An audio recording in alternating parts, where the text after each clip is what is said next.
One man disappeared in 1997. The only clue, a recording of him saying, "It's inside the mirror." Paranormal M investigates the impossible. Subscribe and hear his last words. The Demon's Disguise. Long ago in a quiet riverside village, there lived two brothers. Every morning without fail, they set out together with their nets and their little wooden boat, eager to bring home fish for the family. One morning, however, the older brother began to notice something peculiar. He hauled up a net after seeing this thing teeming with fish, and he just passed him to his younger brother to keep in the boat. Yet whenever he looked back, the catch had mysteriously dwindled. Finally, not a single fish remained, and, puzzled, the older brother turned to his sibling and demanded, "I've caught so many fish today. Where are they going?" But the younger brother, he only blinked innocently and said, "When did you catch so many fish? I haven't seen them at all." The older brother's heart sank. His eyes shifted and caught sight of a strange object near his brother's feet. A jalunga, a small enchanted pouch. And in that instant, the truth dawned on him. This was not brother. It was a dot, a shape-shifting water demon of Assamese lore. The real younger brother must have already been taken. Assamese. Keeping his fear hidden, the elder quietly slipped a jalunga into his hands and concealed it. Without raising suspicion, he rode home, and there he buried the pouch, deep inside the family's great bin of mustard seeds.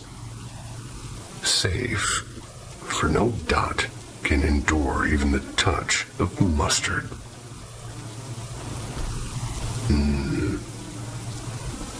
That evening, the demon followed him home, still disguised as the younger brother. The elder whispered to his mother, "If he ever asks for the jalunga, never give it back, promise me." He told her no more, not even his younger brother's new bride. That's right. So years went by. Both brothers married and had children. But the creature never ceased to ask, "Ma, where is my jalunga?" And every time, mother would answer with practiced indifference, "It's in the mustard bin. Go take it if you want." One fateful night, when the whole household had gone to watch Boana, the grand village play, only the wary old mother remained at home. The demon came once more, and his voice urgent, "Ma, where is my jalunga?" Tired of landless questions, she lost her patience. She dug into that mustard bin. She pulled out the pouch, flung it outside. "There, take it. Stop asking." The dot seized it with glee. He turned to her and said, "Ma, I'm leaving now." And then he made a strange hollow sound with his mouth, like a... Then he vanished into the night. When the older brother returned and learned what had happened, he wept bitterly. "Ma, our true son is lost forever. He'll never come back." And only then did he reveal the truth to his grieving family. But the tale did not end there. It is whispered long after the demon fled, the family's doorstep would sometimes be found covered with enormous fish. Offerings, perhaps. Offerings from the vanished dot to his human wife and children. And those children, they grew unlike any other in the village, taller and stronger and stranger, with features that weren't wholly human. For the dot, as the elders say, it's a creature of terrible power. It lives by its jalunga, and if that pouch is taken, it becomes trapped in a sort of human form. Yet, even bound, the creature's blood leaves marks that ripple across generations. And so, by the riverbanks of Assam, some still murmur that the descendants of demons walk quietly among us. Assam. Assamese. I'm with it.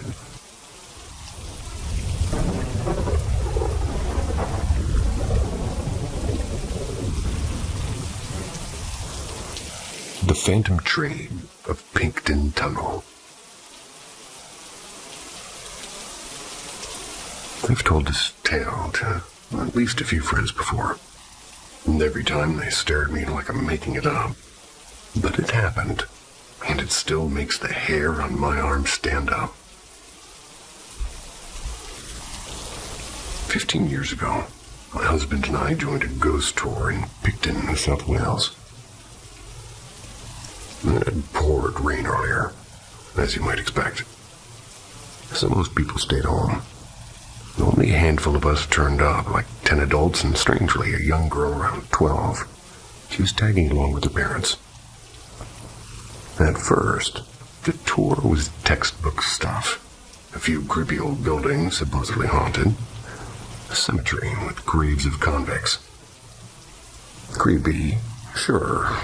Terrifying, not really. But then came the Mushroom Tunnel, built in the 1800s as a railway tunnel. Later on, it was used to grow mushrooms. By the time we visited, it had long been abandoned, and according to our guide, a young woman had died tragically inside. We weren't allowed in. It was deemed as being unsafe. So we just stood at that entrance around 11:30 at night. We were staring into pure blackness. But the thing is I swear, I saw this outline of a woman deeper in the tunnel. My eyes kept playing tricks on me. That's when the air turned icy. Everybody pulled their jackets tighter, and then, faint at first, came the unmistakable sound of an old train. The chugging wheels, the grinding metal. A dim light flickered in the tunnel and grew brighter. The sound thundered closer, as if a full locomotive was barreling straight for us. And just before it should have crushed us, the girl flicked on her torch. The tunnel was empty, silent. A rush of wind blasted past, as though something had just flown by at speed. We were shaken, trying to just convince ourselves it was some sort of a trick. But as we turned to leave, a couple behind us snapped a photo with their little digital camera. Moments later, they ran forward, wide-eyed.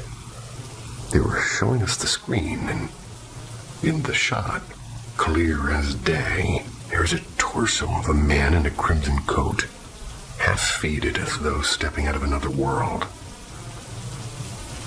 Only after we told the guide what we had seen did she admit a violent male spirit was said to haunt the tunnel. She never mentions him on tours, too dangerous, she said. Later at home, my husband and I tried to explain the train light logically. Car headlights, maybe, behind the tunnel was nothing but farmland. We returned months later for another tour, hoping for answers, but that time, nothing but silence. And that's the worst part, because it meant the first night was real.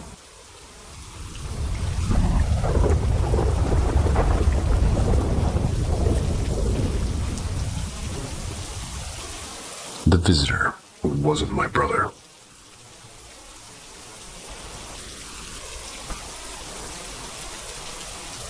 So picture this. I'm 12 years old. I'm sitting cross-legged on my bed. And I'm probably reading some cringy teen magazine. That's my older brother, we're going to call Ethan here. They were 16 at the time, and they popped into my room. He leaned on the door frame and asked me something random. I don't remember what exactly, but it was the kind of small talk you forget 5 minutes later. You know the kind. Before leaving, I clearly remember saying, "Thanks, Ethan." He gave me a half smile and walked off. Totally normal interaction. Fast forward, maybe 15 minutes, and my parents came home from a late dinner and called out, "Ethan, we're back." And there's silence. My mom frowned and turned to me. "Is your brother home?"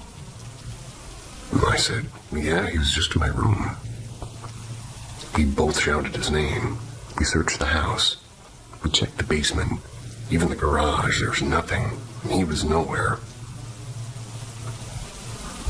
Mom pulled out her phone and called him. He picked up right away, laughing with background noise behind him. "I'm at Marcus's place," he said. "Been here for a couple hours. Why?" Cue my heart dropping straight into my ass. Because 15 minutes ago, I'd been chatting with him in my room, and later that night when Ethan actually did come home, I told him what happened for us. He looked at me like I was nuts. "I've been at Marcus's the whole night, swear on my life." Ethan really isn't the prank type. He always had been, the kind of brother who helps me with homework, not the kind who masterminds a 2-hour ghost-level practical joke.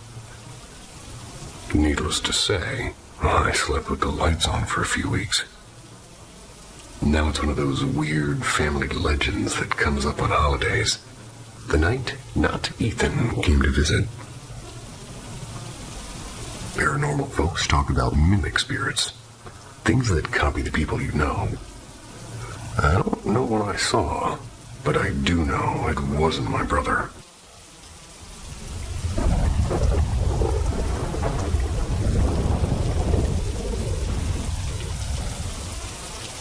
The Watcher on the Rooftop.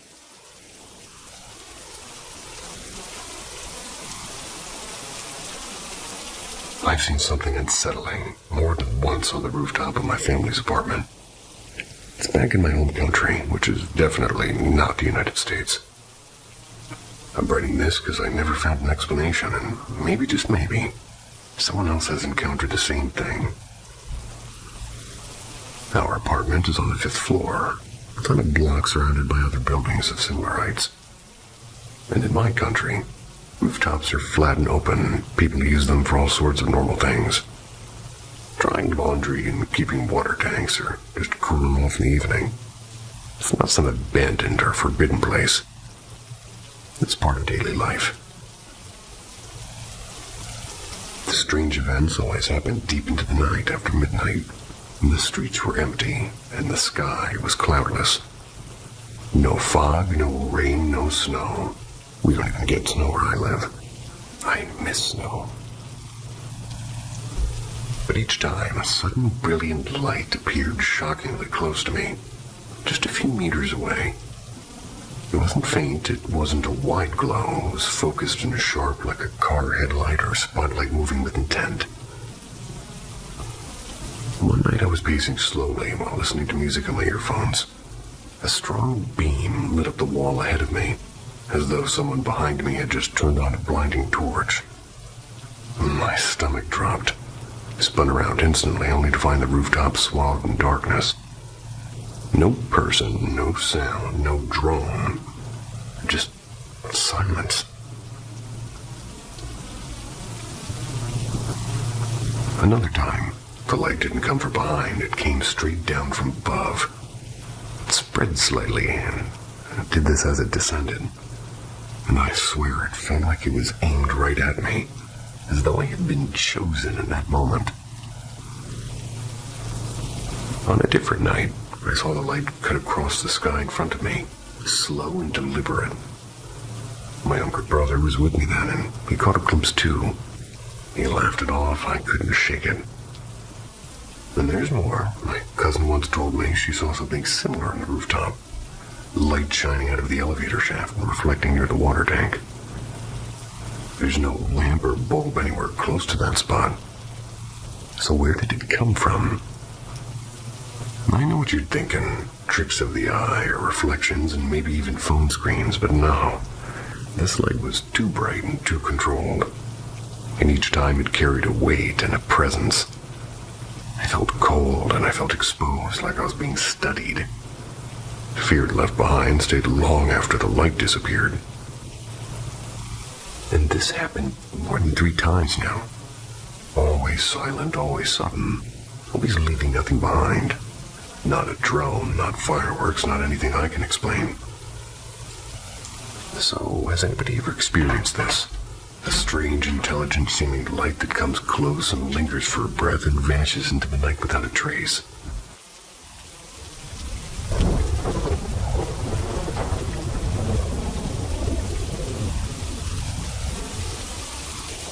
Echoes in the loop.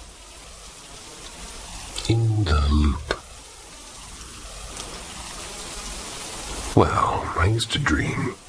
It wasn't just random nonsense. They would come true. Not in a deja vu way, but in sharp, detailed slices of reality. People I hadn't met. Words I hadn't spoken. Rooms I hadn't walked into yet. I could already seen the movie trailer of my life before it was released. It wasn't about grand events. I didn't dream about wars or presidents, just the mundane things. Quiet moments. Moments that should have meant nothing.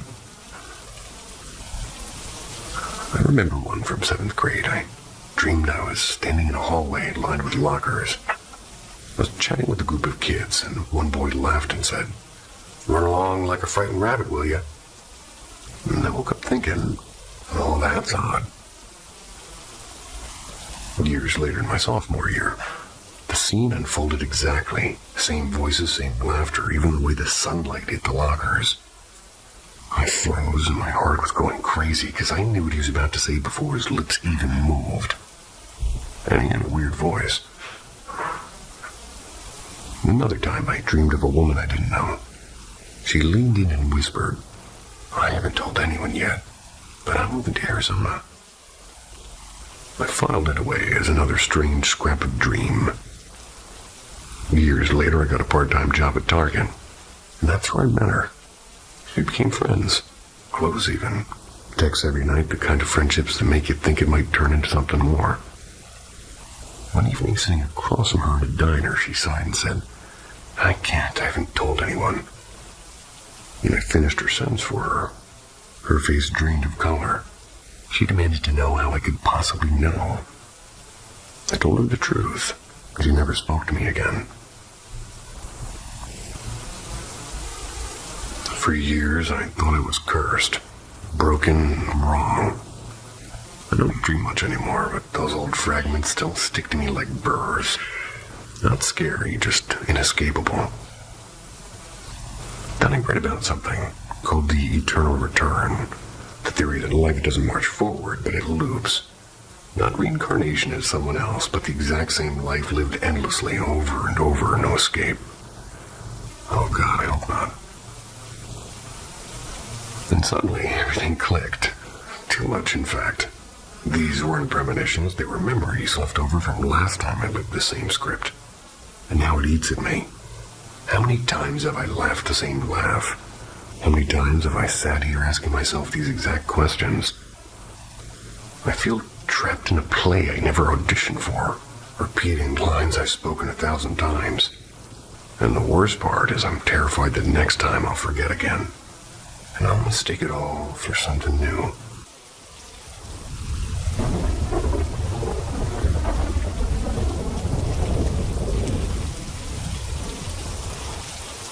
The house that wouldn't sleep. I moved into this house in late autumn 2023.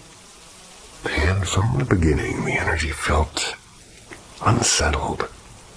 Not unbearable, just quietly wrong. I've always been sensitive to that sort of thing, though it terrifies me. Even as a child, I hated nighttime. I would sneak into my sister's room or my parents' room too scared to be alone. And I wouldn't walk around the house in the dark. One of my earliest memories is standing in my crib. I'm sobbing because shadows were sliding along the wall. I don't know how old I was, but the memory is sharp.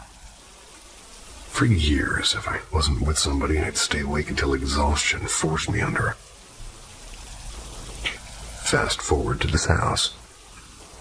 The place has always been unnerving, but my kids didn't notice at first. And that changed when my oldest saw her bedroom door opening by itself. Some nights she'd shut it tight, only to wake up and find it wide open. We all heard the stairs creak sometimes, but we would brush it off, and things escalated eventually. One night I dozed off on the couch with my 3-year-old, and she stirred and cried and fell back asleep in my arms. That's when I noticed a little boy, just standing at the bottom of the staircase watching. I didn't realize until the next morning how wrong that moment was. And since then, my bedroom feels suffocatingly dark. I sleep on the couch more often than in my own bed, and I've always hated mirrors. But now my vanity feels hostile, like something lingers there, waiting for me to look at it. When the kids are away with their dad, the house is unbearable. The steps creak every single night as though somebody walks down them, and I can feel it pause at the bottom. Sometimes it shifts, waiting in the hallway toward the kitchen. And if I do fall asleep, I wake up like clockwork, 2:43 a.m., heart racing, and I can't rest until dawn. During those hours, the sounds don't stop. And it touched me once. I was under a blanket with the body pillow pressed to me. I felt a hand settle on my leg. Except it wasn't a hand. It was like cool air shaped into a hand. Another time, while painting with an audiobook playing, I heard 3 distinct steps creak, and then I felt it enter the room. My body burned with heat from fear. I couldn't move until it finally faded. I seemed to catch things in my peripheral vision constantly. Shadows and movements that vanished when I look. On vacation last month, I slept like a child, dreamless and calm, which makes me think this thing belongs to the house and maybe not me. A couple of months ago, I dreamed I was turning off the kitchen lights and locking the side door by the garage. One that always gave me chills. But in the dream, I pushed on the door to be short-lashed. Suddenly, something on the other side began knocking, furious and desperate. And I woke up instantly. Last night was the worst. The stairs groaned again, so I turned up music to drown it out. In mid-song, I heard a violent crash from the bathroom. And this morning, I found bottles and bath toys scattered across the floor. I called my oldest to stay on the phone with me until I wasn't alone anymore. She drifted off, but I then heard whispering like my name and then mocking me. "Are you awake?" The noises went until about 6 a.m. Finally slept after sunrise. But even now, in broad daylight, the steps creak and my body flushes hot with terror. And sometimes I feel a cool breeze. I think maybe it means no harm, but when the heat floods my body, that's when I know it's here, and it wants me to know that.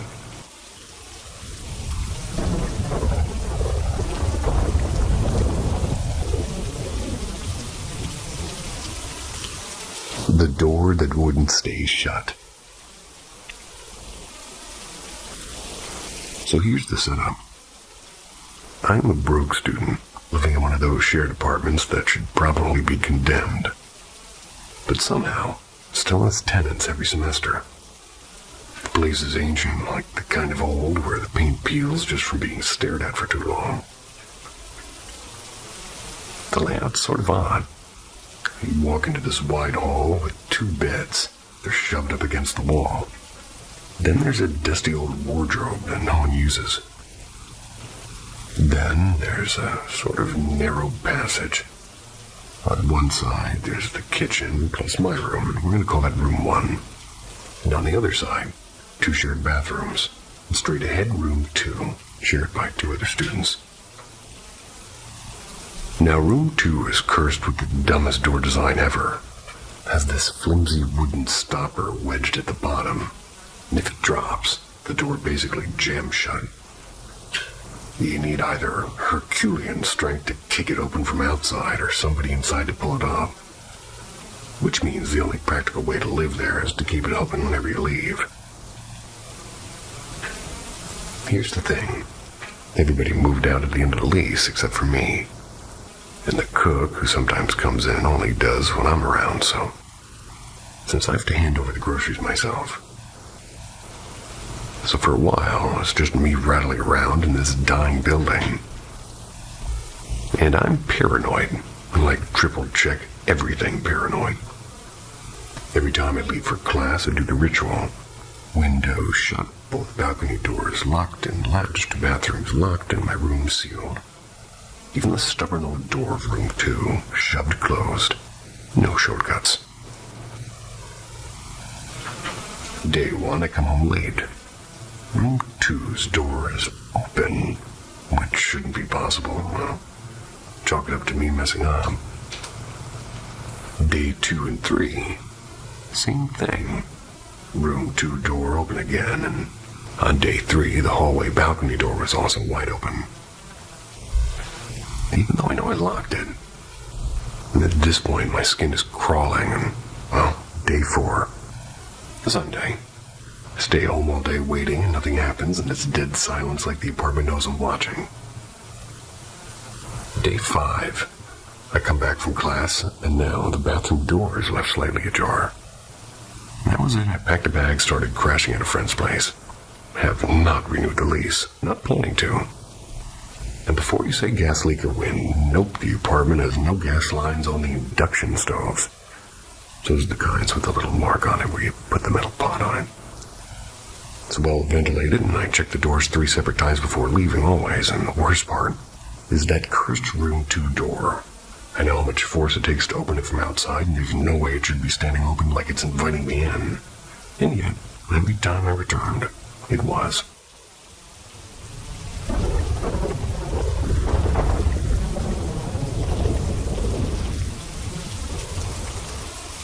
The Runes of Hollow Reality.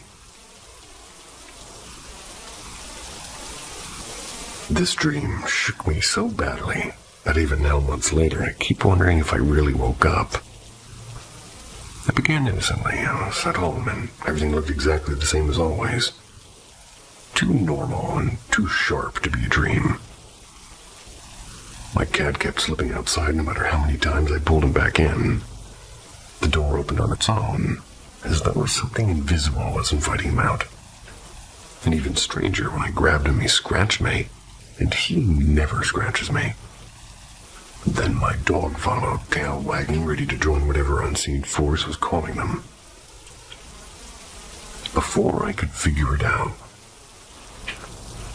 the phone rang. The voice on the other end belonged to some group, or maybe a band, maybe a movement. I couldn't remember exactly. Only that they were sort of odd and unsettling. Calmly they asked, "Why didn't you follow the cat?" I snapped back, demanding to know how they knew my number, why they were meddling with my pets. The voice replied smoothly, as though reading my own thoughts. "We can sense your energy. You should have opened the file." They spoke of a book. Ragazza, they called it. And I didn't believe it was the real name. Moments later, I found myself at a market stall. I was staring at a worn book covered in runes. I'd never seen this before. Some looked vaguely Japanese, and some Korean, and others entirely alien, which might be Thai. One symbol looked like silence itself, like a mute button carved into existence. And when I admitted I couldn't read them, everything shifted, and suddenly I wasn't in the market anymore, but in a dim, unreplaceable realm. A tall, slender figure in a black suit appeared. Their form flickered between male and female, and human and something far older. So they told me I had once been a warrior, a master archer, in fact. It even showed me an ancient painting of a child I recognized as myself holding a bow. And then, with an unsettling grace, they changed into their quote-unquote true form. A towering, armored woman wielding a great sword. A demigod or something worse. She explained that runes controlled reality and that everything was already written and altered and manipulated. She tempted me. Learn them and you'll be strong again. But when she said my cat carried rare energy that they needed, I refused. We fought, and at first her rune spells bounced off of me. I laughed, thinking they were fake. And she only smiled back, and the next rune worked, and suddenly I was upside down, bicycle riding across my feet in an endless white void. Seconds passed like centuries. The torment felt eternal. When she released me, she showed me realms. Paradise with immense trees and flawless skies. Hell, equally real, equally possible. Even cartoons and even movies all accessible through runes. I was briefly transformed into a cartoon character myself, a joke she seemed to enjoy. She led me down a corridor of mirrors, each one reflecting someone's home. In one mirror, I saw my own husband searching for me, and my dog could hear me from the other side, but not him. I pulled him through anyway, and together we wandered deeper, where animals were caged and twisted by experiments. So I screamed, "Is this what you want to do to my cat?" And her reply was cold. "Forever, he won't be yours again." My husband and I plotted quietly, to pretend to learn and then destroy her. She was already inside my head, and she made me speak words I didn't want to say. Filthy things. Just to prove she could control me, and she warned. Most who glimpse this knowledge go mad. Only the chosen survive. I saw flashes of famous artists and inventors scribbling in madness and their genius, really the scars of encountering runes. We tried to escape, and my phone rang, and it was my mother's face on the screen, but twisted and zombified, and her eyes glowing red. "You can't run." And I collapsed, begging for my old, flawed, but ordinary life back. Roads bent and shifted, memories blurred, and at last, I met the figure again. With an amused half-smile, they whispered, "If you choose, you'll remember this is only a dream." And I woke up, and I thought I did. Each time I woke, the dream picked up exactly where it left off. Only after the final waking did it stop. But ever since that night, the world feels less real, and I still wonder if I'm trapped in one of those rune realms, waiting to notice the next crack in the walls.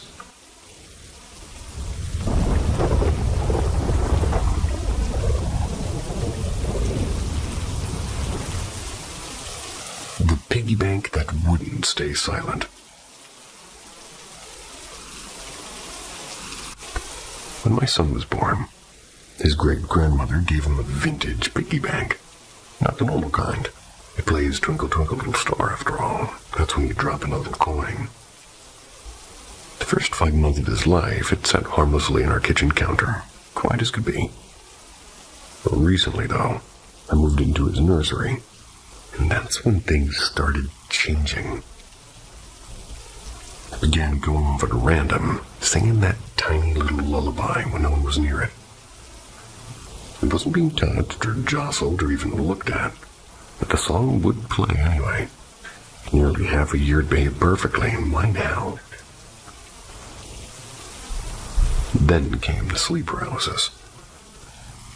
At first I thought it was stress, but it kept happening. I'd wake up frozen with my heart pounding. Not only that, but with the overwhelming certainty that something was hovering near my son. It felt like invincible hands, or rather, invisible hands were trying to take him. Well, I clawed my way back into my own body, it seemed. Each time I woke up more terrified than the last. And then, stranger still, his belongings, they started to change.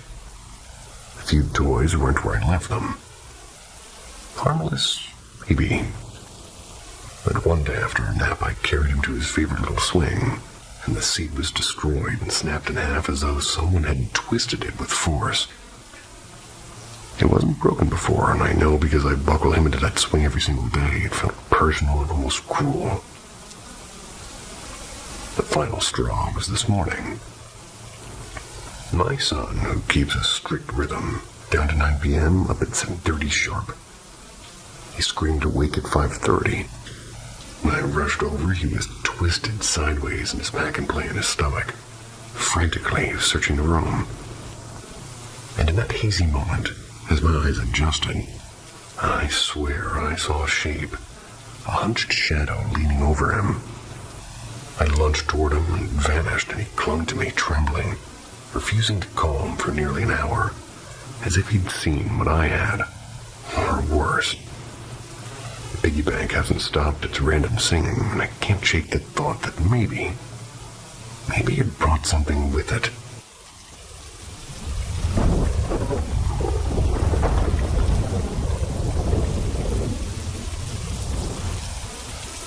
The song that opened a door.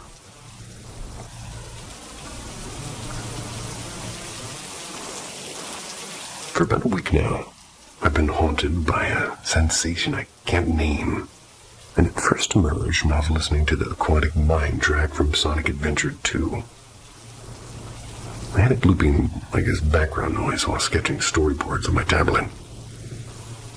Decent choice. It wasn't the melody itself, but the strange familiarity that it carried, like brushing fingertips across the edge of a dream that I'd forgotten. A yearning, sharp and aching for something that didn't exist anymore. Or maybe never existed at all. And years ago, I even made a Reddit post about similar dreams. Moments when ordinary objects, a chipped coffee mug, a broken eraser, a faded street sign, they would pulse with this overwhelming sorrow, as if they were keys to grief too vast to name. I tried mapping connections on my tablet, drawing arrows between songs and symbols and random images and stuff, and it was all in an attempt to tether that emotion. Part of this is for a dark fantasy novel I'm building. It's sort of a story stitched together with ancient theology and scraps of psychology. But a part of me just wanted to understand. Maybe I primed myself. I had been reading about Celtic burial rites and the fractal overlaps of Mesopotamian myths. And then, like a cherry on top, I stumbled across old forum threads where people on DMT swore they met geometric entities. Machine elves, they called them. I want to dismiss it all as a coincidence or imagination, and I still want to. All right again.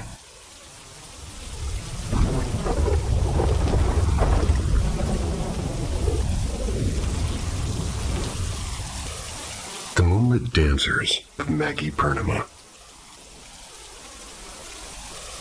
This tale has traveled through her family for decades, whispered and retold until it became almost legendary. It was said to have happened to my maternal grandmother's uncle, a man of stature, respected and feared, spent much of his leisure chasing deer through the forests of Assam.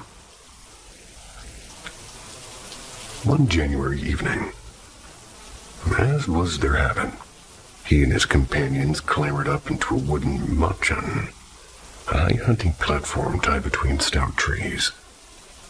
The cold was biting, the kind that turned to breath into mist, and the moon was already swelling silver in the sky.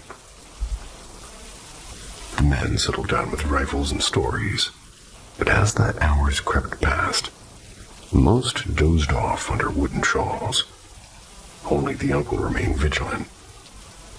That night was not ordinary. It was Maggie Purnima, a full moon revered in the Assamese calendar. And then the forest stirred, a sound delicate yet unearthly. It was rippling through the silence, the steady beat of a cool and ancient Assamese drum. He scanned the shadows until under a towering salt tree he saw them. Two figures, children, or perhaps not children at all. The boy wore a snow-white dhoti and a gamusa, his fingers kind of coaxing rhythm from the cool, while the girl, draped in a luminous chodor mekila, moved with grace that no human could quite match. They glowed, not merely reflecting moonlight, but burning with their own radiance, as if the moon itself bowed before them. Entranced, the uncle forgot even the rifle in his hand. He might have watched till dawn, had fate not intervened. One of his friends, who was snoring quite heavily, he let out a loud cough, and in an instant, the dangers were gone, dissolved into the night like smoke. Awakened, the others listened wide-eyed as he recounted the vision. One friend whispered, "Tonight is auspicious. You're blessed. You should have asked with a clean heart. It might have granted your wish." But the forest had more to say. A rumbling grew around them like the thunder of invisible elephants circling their perch.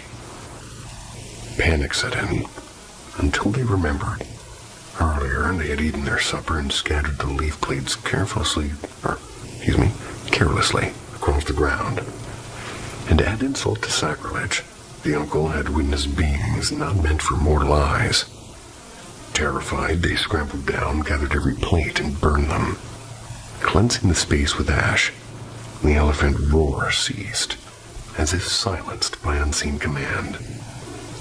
Still, the hunt was ruined. Not a single prey crossed their path. And with heavy hearts, they returned home at dawn, carrying only the memory of what might have been. And I need to know where and what Assam is. I'm decent with the globe, but I don't know what they're talking about, and I'm going to find out right now. Okay, it's a place in India. Place in India. Got it.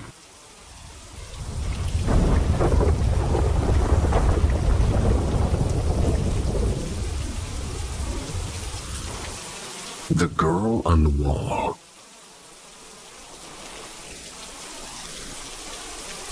After I was finally brought back from my grandmother's village, my father enrolled me in the school where he worked.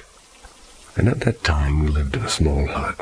It was patched together with bamboo walls and a tin roof. Eventually, my father saved enough to build a proper concrete house. He painted it pale blue. We moved in with a sense of pride. One night, while laying awake in the new house, I felt something strange. A sudden, icy touch pressed against my shoulder. It was as if somebody had placed a frozen palm on me.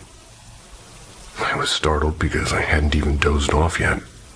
The night was unbearably hot. Summer power cuts had silenced the ceiling fan, and the air outside was dead still. The next morning, I told my mother, and she said nothing. But later, an elderly neighbor whispered to her, "Keep a close eye on that boy. Make sure no dark spirits brushes against him." The incident faded from memory, but months later, my younger uncle and my mother's brother, they came to stay. He often stumbled home late, drunk, and I usually avoided sharing his bed. But one evening he insisted, so I gave in. That night, I woke to the eerie sensation of long nails dragging lightly across my face. Then something invisible seemed to crawl over me and settle on the far side of the bed. My cheeks burned and tingled as if scratched and raw. Yet when I touched them, there were no marks. My uncle, lost in liquor-heavy sleep, didn't stir. The following day, I told my mother again, and she only muttered that perhaps something had followed my uncle back through the dark streets. For years after, nothing happened. Life seemed normal. But then, without warning, the dreams began. A girl, young and beautiful, started appearing. She perched silently on the upper ledge of my room where I usually stored blankets. Her dark eyes were fixed on me. At first, she only watched, but sooner or later her face would twist and become monstrous. And at that very moment, I would wake in shame, drenched from a nightfall. It happened again and again, nearly every night, and with each dream I grew thinner and weaker and more hollow. One day, Uncle Oja, an old healer who had long known my family, came to our home. He was there to seal the house spiritually, so no spirit or thief could enter. And yet, before I confessed anything, he looked at me closely and said to my mother, "Your boy is being trained." And I finally told him everything. He listened and gave me a small tabiz, an amulet tied with black thread, and I wore it around my neck. And from that day on, the girl on the wall never returned.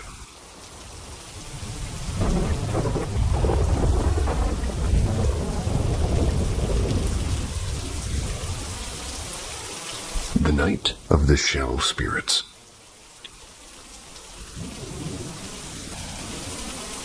This story was passed down to me by my father, though it belonged originally to one of his uncles. It took place sometime in the late 1950s, around 1957 or so.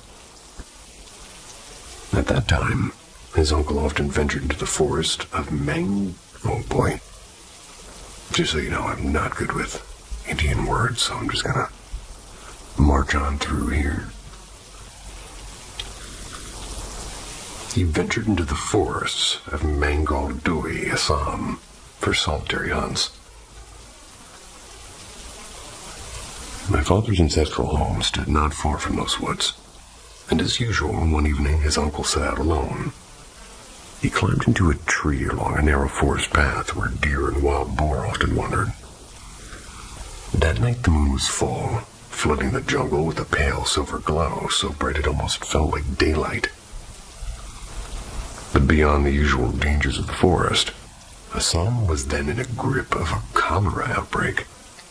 Whole villages had suffered losses, though my father's uncle didn't know that the hamlet nearest to where he was currently waiting had been particularly devastated. While crouched silently on the branch, we heard the faint chime of anklets, gungroos, echoing through the undergrowth. At first, he thought it might be a porcupine shuffling through the brush, the kind the locals called Katelapahu, and he readied his rifle. As the sound grew nearer, he realized it was not the scuttling of any animal. Two figures slowly emerged into the clearing. They were of medium height, draped in ragged cloth. But what struck him most was their decorations. Necklaces and anklets and even staffs studded with small white snail shells that glimmered in the moonlight. They walked with eerie slowness. With each step came the unmistakable tinkling of shells and anklets together. The uncle's breath caught. And these shapes did not look fully human. Their movements were deliberate, and their faces, half-shadowed, seemed stretched in unnatural ways. He tightened his grip on the gun. If they passed beneath me, he thought, I'm gonna shoot. When the figures finally reached the tree, he fired. The shot hit one directly, and in an instant, the form collapsed into a black crow, dropped lifeless to the earth. And the other figure let out a shriek so piercing it echoed through the forest and then fled, vanishing among the trees. At dawn, when his uncle dared to climb down, the dead crow still lay on the ground, stiff and black against the pale leaves. He didn't touch it. He simply turned and went home in silence.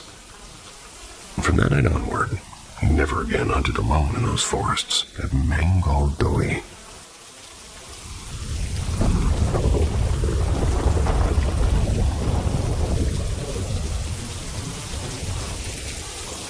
The Voice by the Window. This little incident is practically folklore in our family now, because my grandmother loved to tell it whenever the lights flickered or a dog barked strangely at night. And back then, my elder grandfather, whom everybody called Bade Nana or Bade Nana or something of the sort, they worked long night shifts at a railway station instead of a water pump. Like clockwork, he would leave before sunset and return at dawn, his lunch tin clinking with every step. That night was no different. He left for duty and the family ate their meal, and the whole house, an old creaky bungalow with wide verandas, settled into silence. But some time past midnight, my elder grandmother, Body Nunny, stirred awake. Her bed stood right by the window, and from the darkness outside came a familiar voice. "O Aiti, come out. I need to relieve myself." It was unmistakably Body Nana's voice, still half asleep, and she rose and began to walk toward the door. Luckily, my maternal grandmother, my Nani, she saw her, and she had heard it too. Alarmed, she stopped her at once. "Where are you going?" she whispered. "Don't you hear? It's Poulin calling me." Body Nani replied, naming her husband. Nani's tone sharpened. "Are you mad? How could Poulin be here? He's at work miles away. Whatever you heard, it isn't him. Go back to bed." And so she did. The next morning, gossip flowed like tea. Neighbors claimed the spirit of a woman who had just died in the nearby village was roaming that night. In fact, Rana, a boy from across the bamboo thicket, had lost his mother that very evening. People swore they heard the cracking of bamboo stalks. Katulua, an omen no Assamese villager takes lightly. And here's the unsettling part. My father once told me this wasn't the only time. Some months earlier, something similar had happened to my Uncle Jintu. One night he heard a call from beyond the door. "Oh, Jintu, step outside for a moment." But this voice this time sounded strangled, like somebody speaking through a rope tied too tightly around the throat. Uncle Jintu did not go out either. And perhaps that is why he is still alive to tell the tale.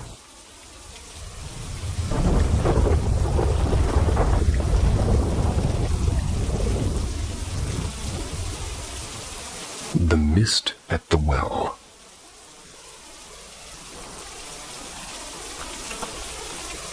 This tale comes from my grandmother. She swore it happened in the early days of her marriage. One late morning, she was preparing lunch. That day, instead of the usual vegetables, somebody had brought home a basket of fresh fish. So with her sleeves rolled up, she carried the fish toward the stone well at the edge of the yard to wash them. The air was still, and cicadas were buzzing in the trees. But just as she reached the well, she noticed something moving from the direction of the bamboo grove behind the house. At first, she thought it was just smoke drifting from a neighbor's cooking fire. She paid little attention. And then it stopped right in front of her. And only when she looked carefully did she realize it was not smoke. It was something else. A pale figure, whitish and formless, swaying as though it were caught in a breeze that wasn't there. She described it as half mist, half shadow, with no clear face and no voice. Just a silent, hovering presence. And then it leaned closer. She could hardly believe it, but it seemed to be sniffing at the fish in her hands, like some unseen creature drawn by the smell. Terrified, she dropped the fish where she stood. They scattered across the ground with a thud. Without a second thought, she sprinted back to the house, shouting for my grandfather and the neighbors. When the men arrived moments later, the fish were still lying there, but the white mist had vanished completely, leaving behind nothing. My grandmother always said it wasn't a dream. She remembered it too clearly. The stillness and the hovering form, the way it bent toward the fish like it hungered for them. But to this day, nobody knows what she encountered at that well.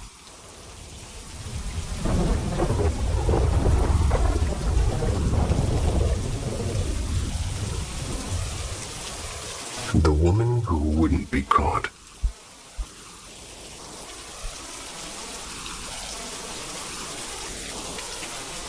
This story came from my mother's younger brother.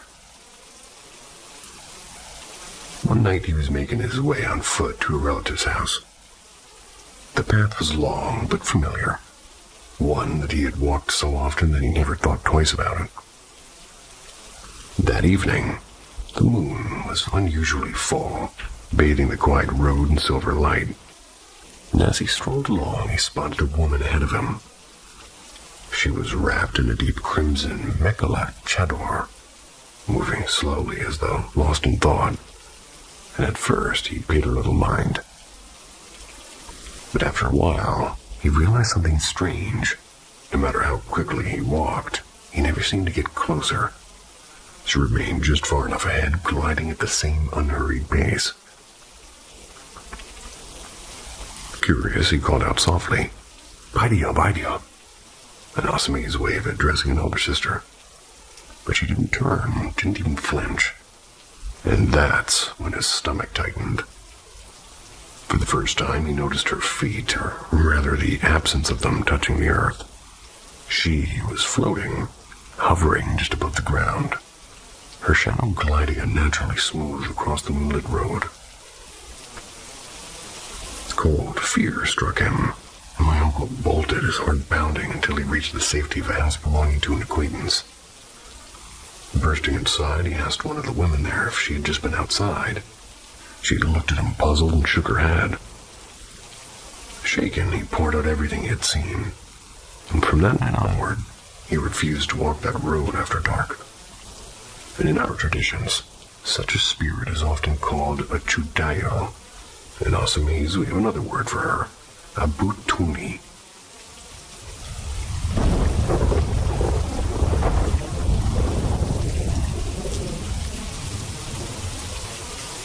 The Boy by the Gate.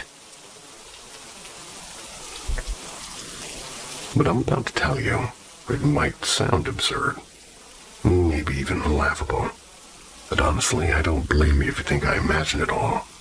But the truth is, when it happened, the fear I felt was far too real to ignore. This was back when I was in second grade. Every morning, our school gathered for assembly on the field. And that day, just like always, I stood among the students, chanting a prayer. My hands were folded, but my eyes, well, they were half open. And I was sneaking glances at my classmates and the teachers and the line of bicycles parked near the fence. And then I saw it, right by the iron gate at the far corner of the field, where a crooked banyan tree grew. There was a boy standing. A boy who looked exactly like me. Same haircut, same uniform, even the same little scar on his eyebrow. And he wasn't moving, just staring straight at me.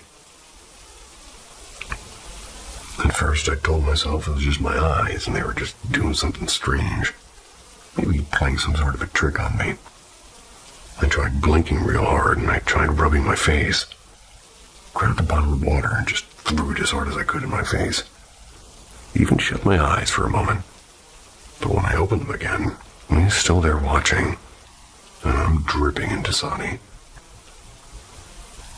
A cold dread was filling me. I was here among hundreds of children. So who was standing at that gate, wearing my face, watching me do something strange with a water bottle? It was like looking at a mirror that had stepped out into the world. I wanted to scream, but my throat froze, and instead I just shut my eyes tight, whispering the last lines of the prayer with a trembling voice. My heart was pounding so loudly I could barely hear myself. And then the bell rang. The prayer ended. I opened my eyes again. The corner by the gate was empty. No boy, just a tree swaying gently in the breeze. I never saw him again. Not once, not ever. Was it a trick of the mind or a dream I had while half awake? Or was it something else? Something I wasn't meant to understand? I'll let you decide.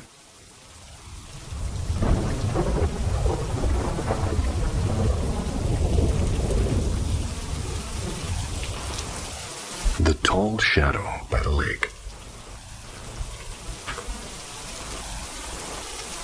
This tale was passed down to me by my father. A memory etched from his childhood in a small Assamese village. He and his brothers were restless boys then, always wandering into mischief. But their favorite pastime was fishing at the village pond with an old net. At first, the pond was generous. Each throw of the net brought up wriggling silver fish. But over time, the water grew stingy. Day after day, their net came up empty. Not even a stray minnow in there. Frustration turned to suspicion, and I began blaming an old man who lived alone nearby. He was known for rising before dawn, and the boys whispered that he must be sneaking out to rob them of their catch. Determined to prove it, they plotted an ambush. So one night they set their alarm before the rooster stirred. At around 3:30, the moon still hanging pale above the trees, they crept barefoot to the pond's edge. From the shadows, they spotted a figure crouching over their net. Convinced it was the old man, they shouted, "Oi, stop stealing our fish, old man." Then the figure rose, and it kept rising. My father insists it loomed at least 10 feet tall, and its outline was strange and too long and too crooked and too fluid to be human. For a heartbeat, they froze. They were paralyzed by shock. Then fear overwhelmed them, and they bolted all the way back home without daring to look back. And when they breathlessly recounted the vision, the elders nodded grimly. It wasn't the old man. It was the Gurapek. In Assamese folklore, the Gurapek is a water-dwelling spirit, a demon with the torso of a human and the lower half of a horse, though some claim it appears only as a shifting shadow. It's said to lure victims with illusions, bending its form at will. Some confuse it with another being called the Dot, and whether they're kin or one and the same, no one seems to agree. One fact, however, is never disputed. These creatures haunt the edges of lakes and rivers, masters of disguise, patient in their lurking. And after that encounter, my father and his brother swore never to fish at that pond again. And to this day, whenever he tells the story, his voice drops low, as if afraid the Gurapek still listens from the water's edge.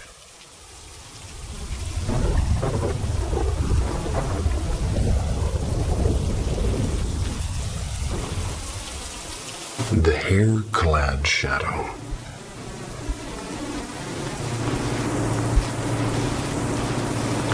This unsettling chapter unfolded my aunt's life. My mother's younger sister. We were there to witness it all. And after her marriage, my aunt endured years of heartbreak. Every time she conceived, the pregnancy would end in a miscarriage. The physical pain was one thing, but the true horror came from the presence that stalked her. It would follow her into the bathroom, hover in the dim light of the hallways, and peek at her from the corners of rooms. It wasn't human. The creature's entire body was covered in tangled black hair, with the posture of a crouching animal, part wolf, part bear. My mother, strangely, had also seen something like it around the time I was born. I remember she once whispered to me late at night.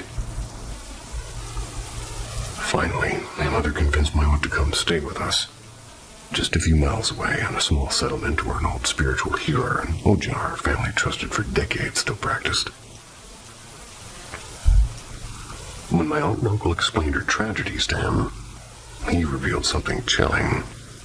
This was not random misfortune, but the result of black magic. A woman my aunt once called her closest friend had cursed her years ago, binding that hairy entity to her so she would never become a mother.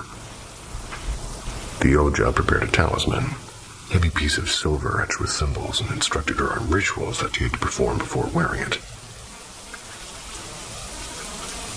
That evening, while sitting in their car after my uncle's dance rehearsal, she slipped it on and her body trembled and her vision blurred, but soon the dizziness passed.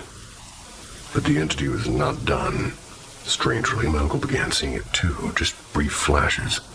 A hairy figure crossing mirrors or vanishing behind doors. The object gave him a separate talisman, and the vision stopped.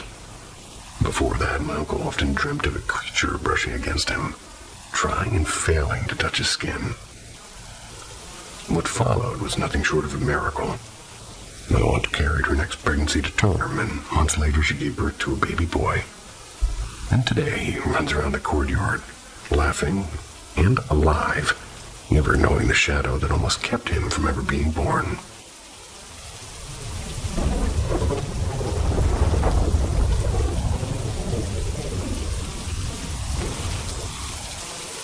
The man who sleeps with aliens.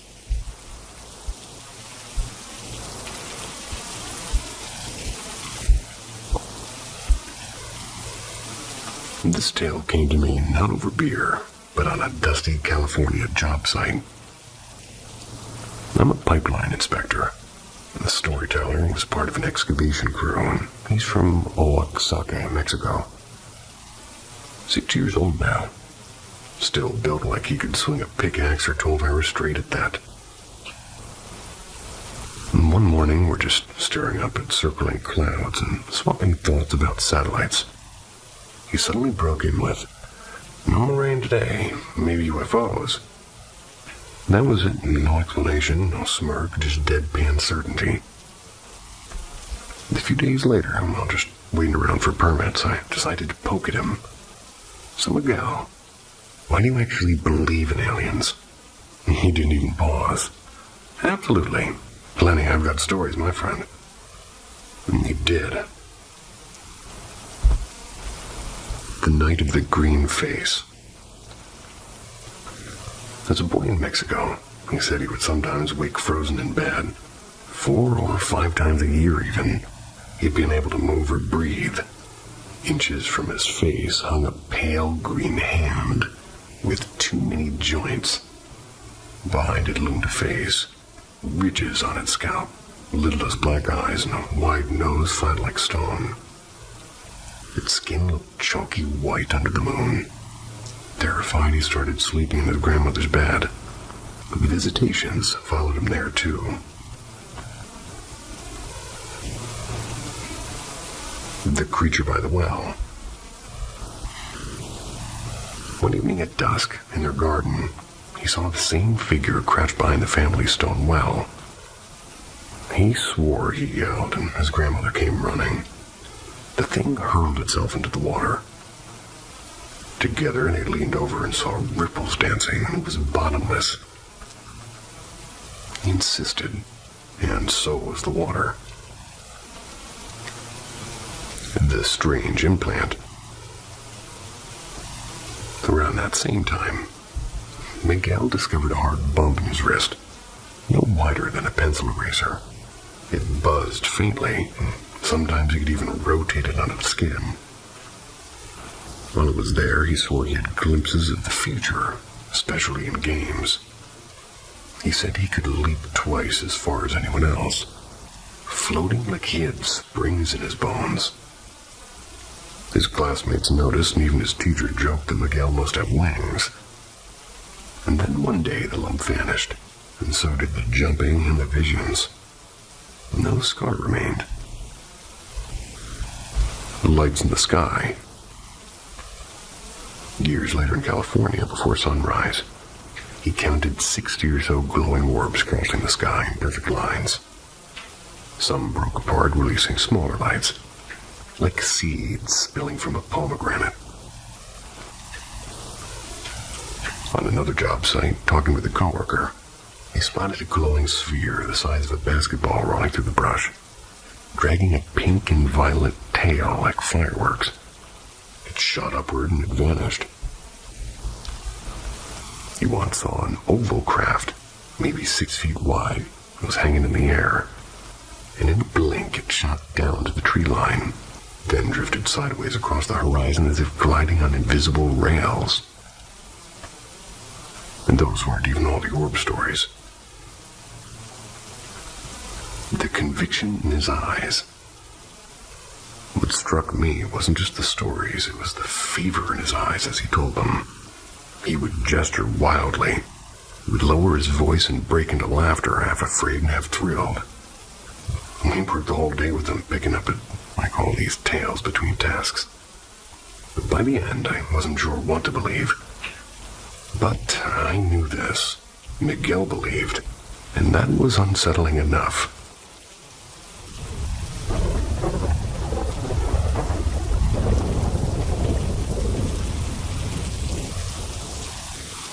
The alarms in the in-law wing.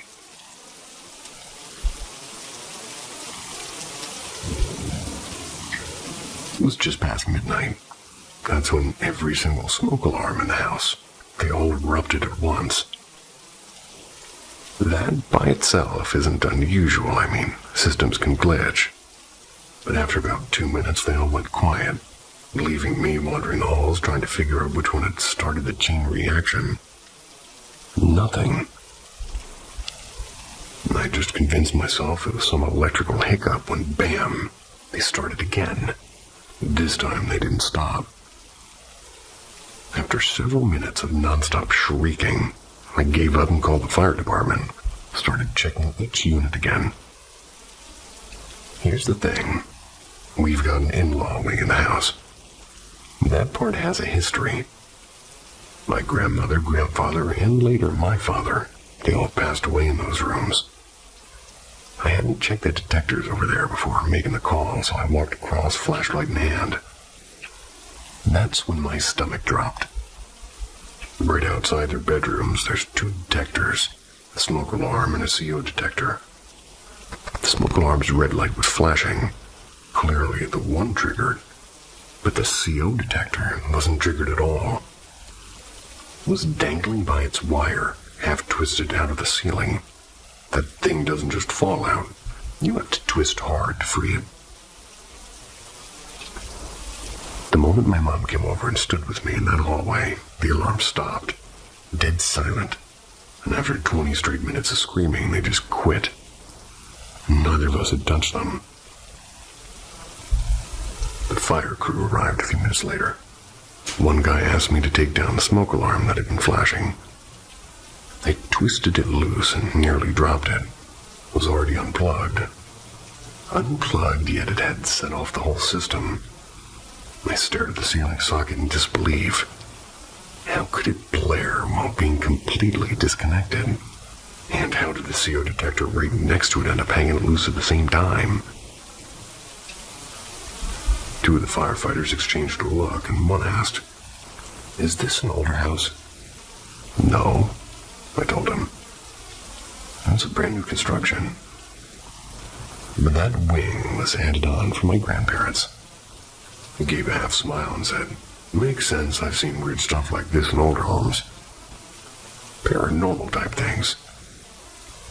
Then after hearing about the deaths in that wing, he added, "Yeah, I think I'll stick to the other side of the house." I didn't sleep after they left, and to make it stranger, the alarms went haywire on the very night a massive family feud boiled over with one of my dad's cousins. My dad would have hated that fight. Part of me wonders if he was making a point, rattling the detectors just to get my attention. But the logical part of my brain can't explain it. The smoke alarm not only triggers when powered, when it was unplugged, while its neighbor was twisted out of the ceiling at the same time. Alarms don't play games like that on their own, I don't think. Wild night. Still not sure if I'm more afraid of my relatives or the house.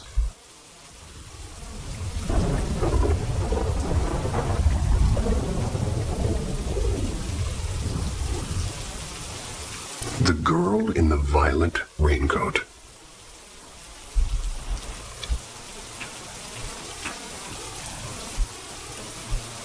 So yeah, a girl came crying to me in a dream. Back when I was 14, my nights were full of strange, unsettling dreams. Sometimes it felt less like I was sleeping, more like I was living a second life in some shadowy parallel world.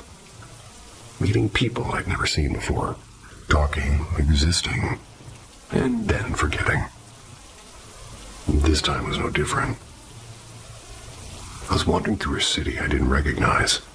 The rain was hammering down, the kind that soaks through your clothes in seconds. The streets were narrow, lined with tall gray apartment blocks that leaned in like they wanted to smother the sky out. I didn't bother to look for shelter. Instead, I kept walking until I found myself in a dead, quiet neighborhood. Just endless walls and windows all closed off, like the world had stopped breathing. I gave up exploring and I sat down on a curb, waiting to wake up. I knew it was a dream. My hands were cold and wet, and I watched the raindrops race down my fingers, and then footsteps. They were running ones. It was sharp against the silence, and I ignored it at first, thinking it was just another trick of the sleeping brain.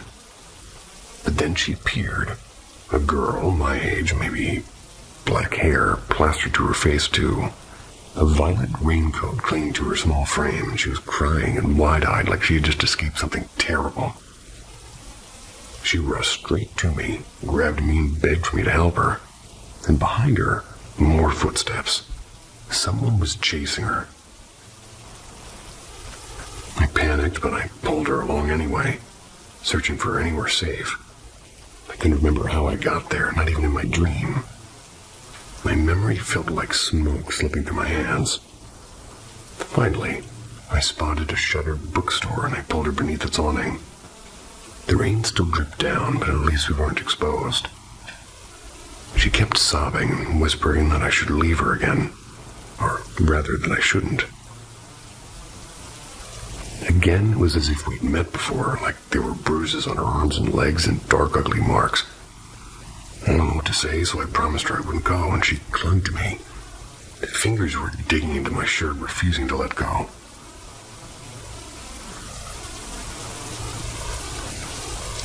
At some point, I must have dozed off inside the dream. When I opened my eyes, she was asleep too, still trying to clutch me. And for a moment, I thought we were safe. The footsteps had vanished. But then, that familiar tug waking me up. My body knew it was time to leave, and I stood and the moment started her awake too. She looked at me with terror, already knowing what was happening. She cried again, begged me not to leave her, and her voice cracked as she told me somebody was hurting her, and that if I left, she'd be lost. I tried to reason with myself. It's just a dream, none of this is real, and I whispered an apology. I told her I was sorry. I just couldn't stay, and she broke sobbing harder, telling me to come find her again, begging. And that's when I saw him, the one chasing her. He came out of nowhere, arms wrapping around her from behind and pinning her like a trap snapping shut. She screamed and she looked at me one last time, crying and begging. And then I woke up. And I woke up crying too, and my heart was racing so fast I thought I might break through my ribs. I tried to remember her face and I tried to place her. But she was no one I knew, just a black-haired girl in a violet raincoat, bruised, broken, and trapped inside a dream I could never return to. The worst part is, I said I'd try to find her again, but I never did.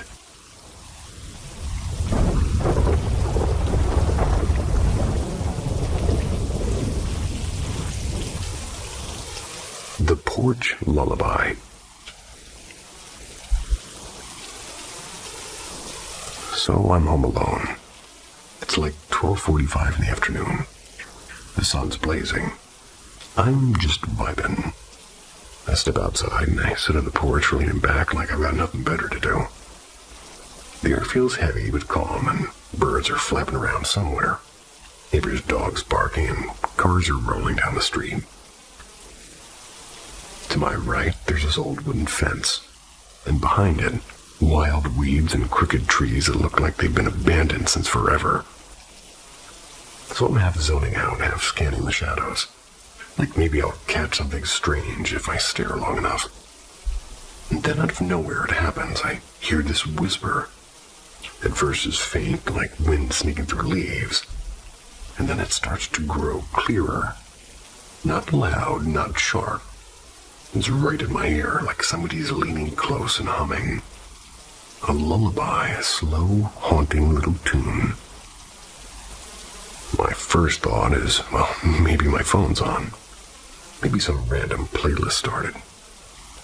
But yeah, the screen's black and TV inside's dead silent. The hum keeps going, sweet and soft, and I can't shake the idea that it's coming from the trees.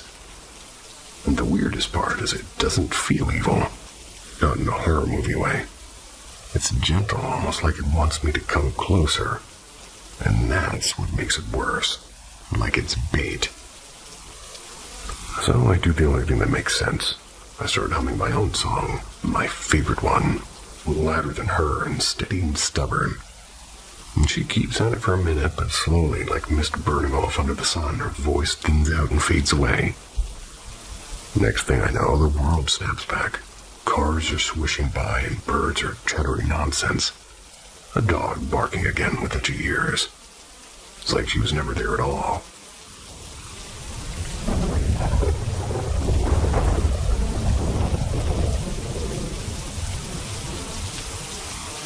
The house that wasn't there.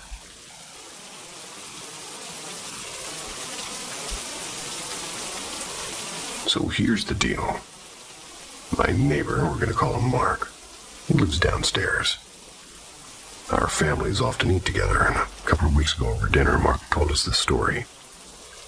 I swear he looked genuinely rattled while talking about it. He wasn't joking, and the way he described it gave me chills. The story goes back to 2006, when Mark was in his late 20s. His son had just been born, and money was tight.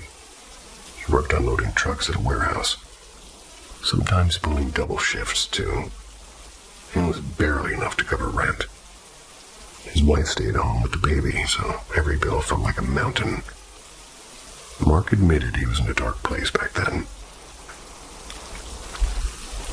One evening after a particularly rough day, he stopped at a quiet bar before heading home. He sat alone with a cheap beer and he stared at the table. And that's when a stranger slid into the stool beside him. The man was middle-aged and wearing a worn leather jacket, and he just had this presence. He asked Mark why he looked so crushed. Mark, tired and hopeless, spilled everything. The baby, the money troubles, the fear he wouldn't make it. The stranger chuckled softly and said, "You'll be all right, my friend. I see good things for you. Here, take this number. Call it tomorrow. They'll help you." He scribbled a number on the back of a receipt, finished his drink, paid for Mark's beer, and left. Mark shoved the paper into his wallet and forgot about it. But after a few days, when things felt unbearable, he decided to dial the number. And a voice answered immediately. "Hello, Mark, I've been expecting your call." And that freaked him out, because how did they know his name? Still, she calmly gave him an address in town called Varna. It's about an hour's drive away. She told him to visit soon. Against his better judgment, Mark drove there the following Saturday. The address led to a small house with faded blue shutters, like something out of another decade. A rather older woman greeted him at the door, scarf tied neatly over her hair. "Welcome, Mark. I'm glad you came." The house inside was unsettling. One large whitewashed room, no furniture except for a desk, 2 chairs, and a clock that ticked far too loud. She offered him coffee and spoke gently. "I know about your son, and I know you feel lost, but this won't last. You'll find steady work soon, and your family will be secure. You'll even have another child, a daughter, and she'll bring joy into your life." She didn't handpick him any applications, no phone numbers, no promise of a contact, just words. Mark, uncomfortable, even tried to give her money, assuming she was some kind of a fortune teller. She refused, almost offended, and told him to leave. Weeks passed by with no change, and then one day by chance, Mark bumped into an old friend from school. The friend worked for a shipping company, told him they were hiring for positions on international cargo vessels. Mark applied, got in, and suddenly had a stable, well-paid career. And over the years, he moved up the ranks. Fast forward a year later, grateful and curious, Mark decided to return to Varna to thank the mysterious woman. He brought flowers and wine. When he reached the town, something horrifying happened. The street she had given him did not exist. He asked locals and showed them a slip of paper. Every single person said the same thing. There's no house like that here. Never has been. Mark insists he wasn't drunk and wasn't hallucinating. He remembers the ticking clock and the bitter coffee in her exact words. But the house, gone, as if it had never even existed. So to this day, nearly 20 years later, he still can't explain it.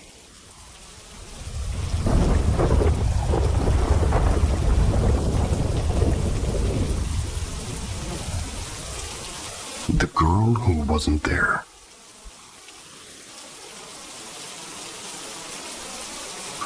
Let me begin by saying this took place, if it really did, when I was no more than 5.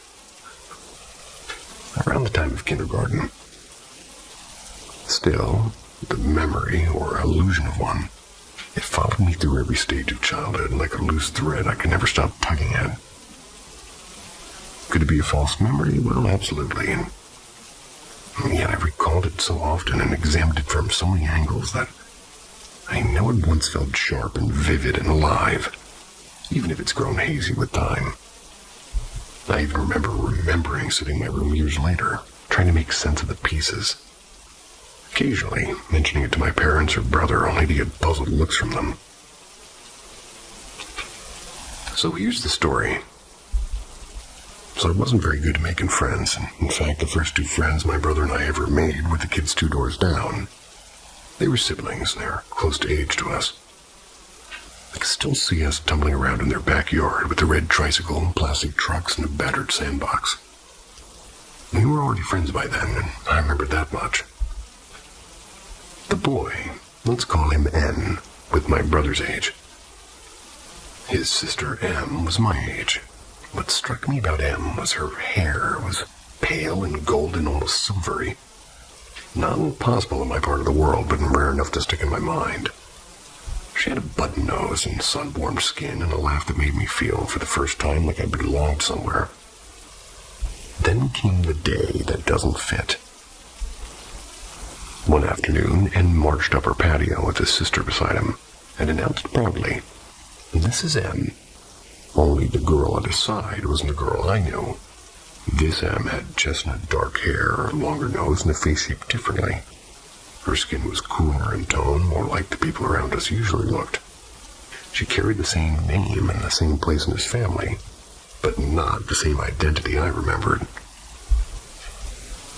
I felt a jolt of recognition mixed with refusal. I remember thinking, whether at this very moment or later, but I already knew M, and she isn't this girl. And from that day onward, M was always the dark-haired sister.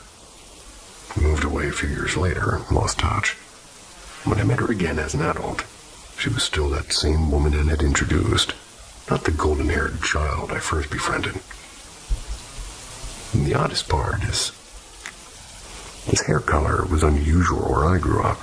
I didn't have many friends at that age, so the chance that I'm confusing her with someone else is feeling kind of slim.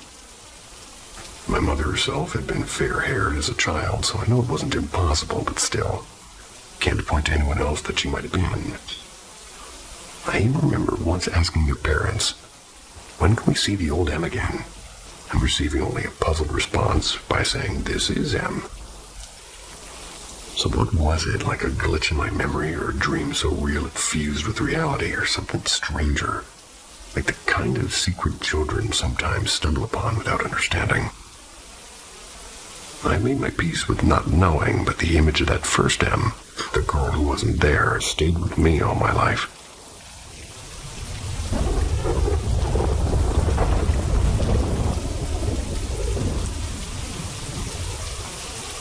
The shot that echoed.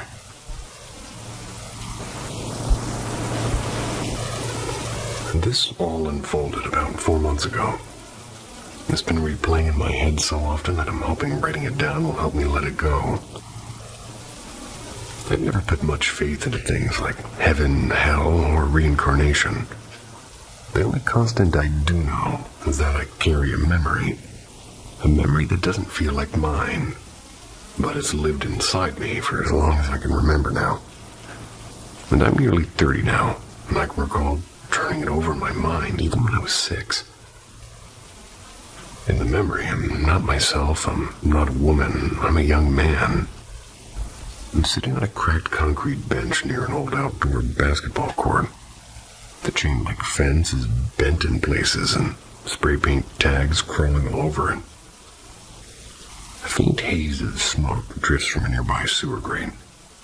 I can feel my hands clasped tightly together. I smell the metallic tang of the cold night air. I hear 5 other, young men, and they're teasing each other as they play ball under a dim street lamp. My body feels frail and drained, like I've been sick for long. I know without words that I won't be around much longer.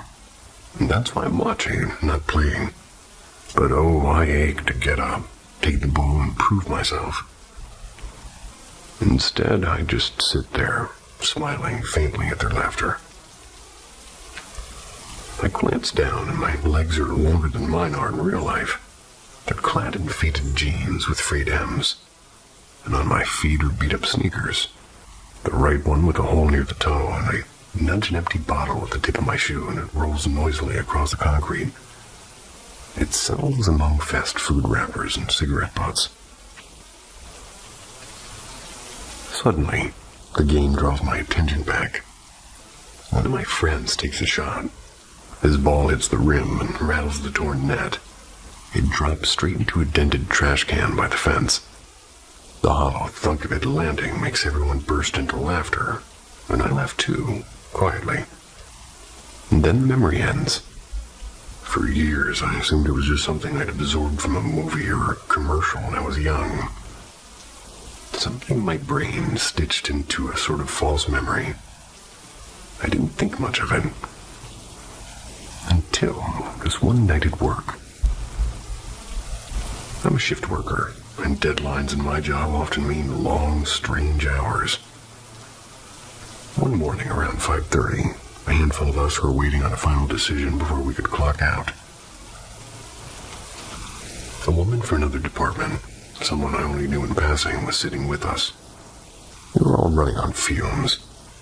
And, as often happens on night shifts, the conversation turned philosophical. Life and death and what might come after that. When reincarnation came up, I stayed quiet, too tired to weigh in, but she jumped in. She said with complete conviction that she knew she had lived before. She described herself as a young man obsessed with basketball in a big U.S. city, maybe Chicago. She talked about her tight-knit circle of friends and how they'd once met up after losing one of their own. She remembered them playing ball, remembered her shot bouncing off the rim, and she grinned as she said it. It landed right in a trash can. The room filled with the usual night shift jokes about whether she missed having guy parts, and the subject veered off, and I didn't join in. I couldn't. I knew that moment, and I knew it. Of course, there were differences. She recalled a humid summer night, and I've always felt mine is bone cold, and she thought it was Chicago. I always assumed somewhere like New York. But still, the trash can shot and the laughter and the same memory. And since then, I can't stop thinking about it. Haven't told anyone, not even her. And she's actually very kind. About my age, and probably somebody I could be friends with if I wasn't so wary now. But I can't shake the unease. It could just be coincidence. I mean, rationally, I know that. But to hear someone else's version, breathing life into a memory that you've carried along for decades, that's not something you forget.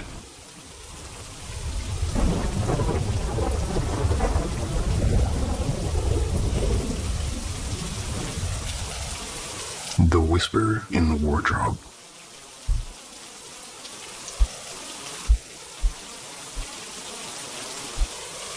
It was the winter of 2017. I was living in a rented flat in Bangalore. A compact single room with the bathroom squeezed into the corner. It was late January, one of those mildly cold nights when you'd rather not open a window.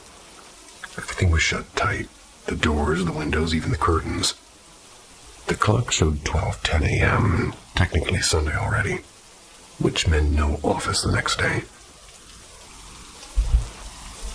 I've always been curious about paranormal stuff, and that night I was scrolling through ghost stories on Reddit. I was on my phone and I had this silly app called Spirit Radar.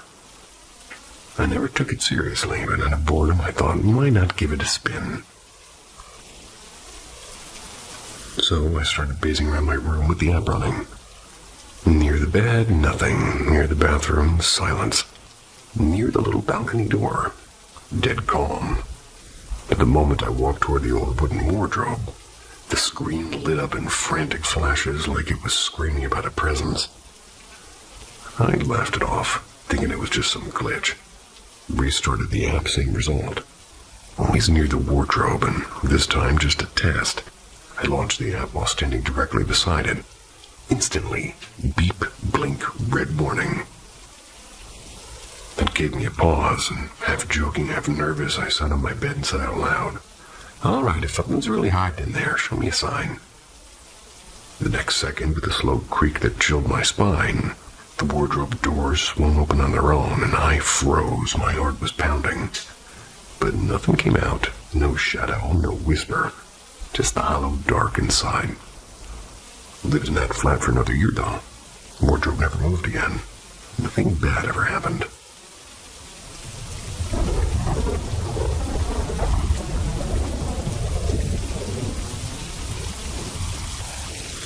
The Shadows of Windsor.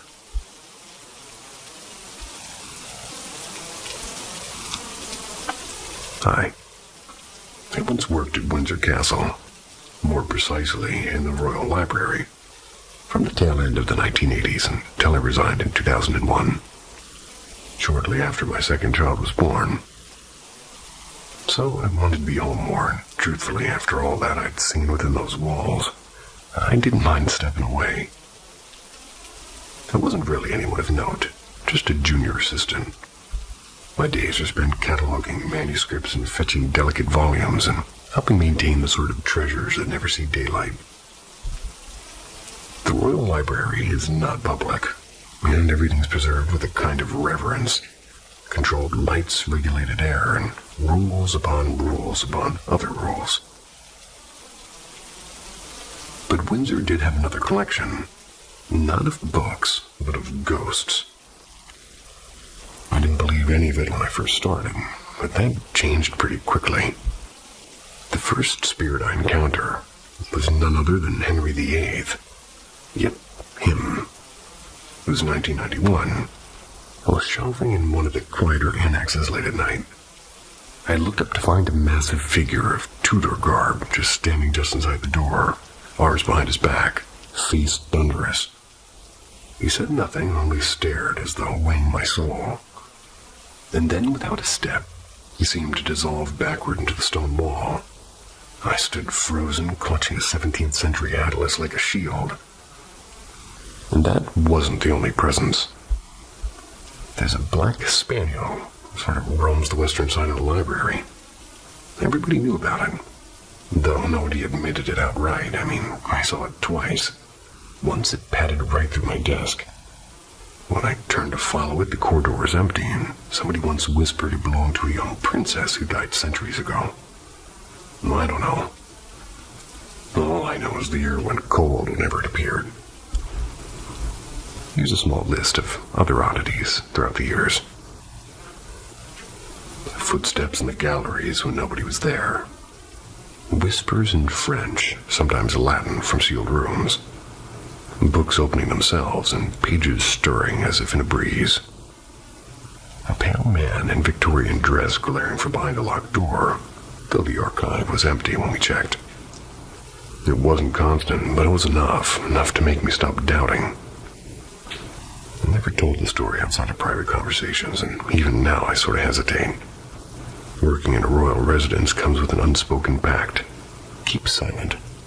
But after 2 decades, I thought somebody out there might understand. Haven't set foot in Windsor since I left. I don't think I plan to.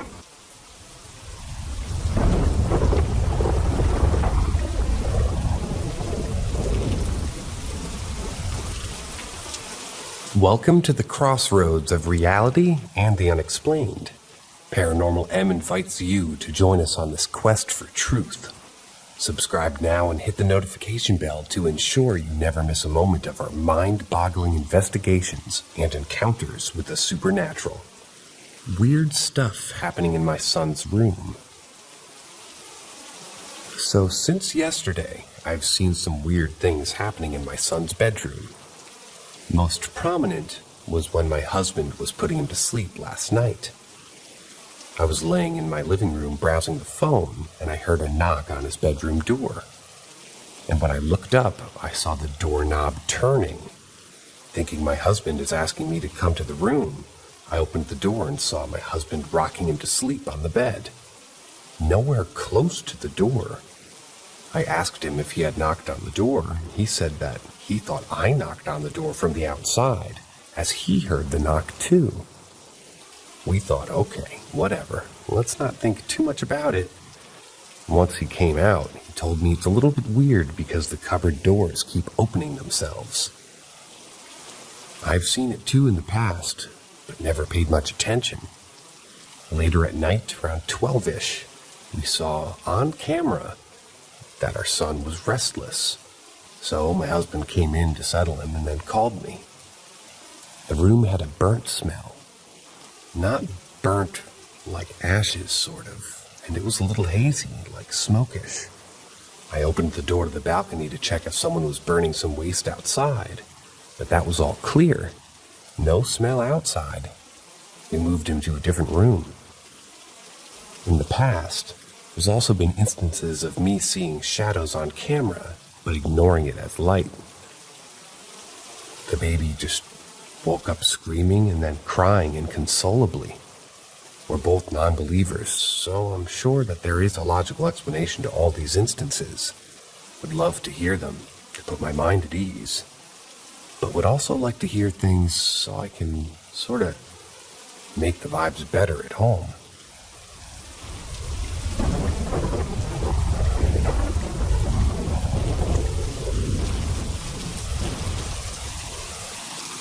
Finally getting to share this. This happened in the summer of 2007. It was told by me that the two girls who experienced it, who were friends of mine at the time, and also a couple. This is important for later. It all happened in central Italy, in Lazio, the region where Rome is. And I need to give some context about this. The area around Rome is full of hills. Most of that region is. And underneath many of these hills sit ancient Roman/pre-Christian catacombs. So many, in fact, that they're not even that big of a deal for the locals. And some of these catacombs even got converted into wine cellars or basements over the centuries. Some haven't. Again, this is important for later. Now, these two girls, we'll call them E and C, were in their early 20s, had been together for a year or so back then, and given how ludicrously expensive rents in Rome are, decided to try their luck finding a flat in one of the small towns around that area. On those hills I've mentioned. Mind you, those hills aren't ominous at all. If you've ever seen pictures of Tuscany, that's what they look like, which is rather lovely. And they did find a small apartment for rent in one of those towns. A renovated flat on the second floor of a much older house, which isn't surprising at all in that region, as many houses are centuries old and just get renovated from time to time. On the ground floor of that apartment, there were some neighbors, but they never got to see too much of them. A couple of apartments with old people living in them. There was also a very old, sturdy wooden door, which was always closed and locked by a padlock. And when they asked the landlord where it led to, he told them that it was a door to some old cellar nobody really used anymore, and supposedly was connected to one of the catacombs I've mentioned earlier. Again, it's an ancient country, Such things don't come across as particularly weird to us. Neither it did to E or C, who just shrugged it off like, okay, makes sense. So E and C spent a few months in that town, not really bonding with anyone, mainly commuting from there to Rome and back to work. C and E both study. However, being a homosexual couple in an old town full of old and bigoted people, they quickly started noticing how unwelcome they really were there. They'd go to the local store to buy food, and the clerk would ignore them on purpose. They'd find their mailbox emptied of all of their mail scattered over the floor outside their apartment. They'd even bump into people riding scooters around town, passing them and yelling, "Goddamn lesbians." In short, they didn't have the best time there, but they knew it was only a temporary solution, so they decided to just endure it while all the waiting to move again. And yes, FYI, Italy is still majorly conservative on the topic of LGBTQ, even more so now than 16 years ago. Then one morning, as she was stepping outside to go to the car to drive to Rome, E found something on the ground floor right in front of the flat's door. A mussel shell had been placed there with a doused red candle in it. And judging by the mess it made and how short the candle was by now, it had been burning for the whole night. Not knowing what to do with it, she picked up the shell of the candle and threw it in the garbage, together with all the wax that she could scoop up from the floor. Another thing she noticed when she finally set out to leave was that the door, the sturdy wooden door downstairs that had always been closed up to that point, wasn't locked anymore. The padlock was gone, and it was opened just by a crack, but she didn't really pay too much attention to it right then. But then things started happening. At first, it was an uneasy feeling E and C would be when they were in their living room sitting on the couch, reading, chatting, watching a movie, and suddenly they'd have this feeling like someone was watching them. Later on, it became more than that. They'd hear noises around the house, like someone knocking on the walls in another room, or a toilet flushing on its own, water taps turning on by themselves in the kitchen. Quickly, it became less than bearable. One night, as they were sleeping, they both woke up in the middle of the night hearing footsteps of bare feet in the living room. They started listening. It felt like the footsteps were simply pacing around. There was nothing else, no voices, no items being moved, just the sound of bare feet in their living room. After a while, C, feeling understandably scared, whispered, "What's that?" to E, and as she did, the footsteps stopped, as if noticing her voice in the silence of the apartment. They stopped, and a split second later, they started sprinting toward their bedroom. E grabbed C and turned her face away from the door, doing so herself, just moments before the footsteps came through their bedroom's door and stopped to the side of the bed. "Don't look, whatever happens now, don't look," E told C, and held her in her arms for the rest of the night. Neither of them sleeping, just listening in for those footsteps to finally leave, or whoever it was to do something, anything at all. But nothing happened. They spent the next 3 hours wide awake in silence until dawn came, and with that bit of sunlight finally shining through, E found the courage to turn around, and nothing was there. Another night, E, who was in university at the time, was up late studying in her living room as C was sleeping. Like I said before, it was summer, and the window in the living room was open. She wasn't facing it. The window was to her left as she was sitting at the table taking notes. Suddenly, she felt the hair on the back of her head stand, and had that familiar feeling of being watched. So, she instinctively turned to the window. She described what she saw as a completely pitch-black human-like figure perched on the windowsill, with no features on its face, save for the two very large orange glowing eyes. who just stood there, motionless and staring at me. She couldn't tell me for how long she stared at it. She told me she felt completely paralyzed and helpless, and had the feeling that she had tried to move or do anything that thing would have lunged at her. Eventually, she couldn't hold it anymore, turned around and closed her eyes, took a long, deep breath, and looked again, and it was gone. After that, they contacted their landlord and decided to leave for good. They did so within a week since that event. The last thing he noticed as they were finishing packing their things up and leaving was that big wooden door, the one who had been left open ever since all those events had begun, was now once again closed and locked shut with a padlock. I hope you enjoyed. It's been 14 years since I was told all this. And ever since then, I've never sort of shared any of these conversations, but with a few trusted friends. I've been meaning to write it down eventually, but never got around to it. And no, sadly, I don't know the name of the town where this all happened.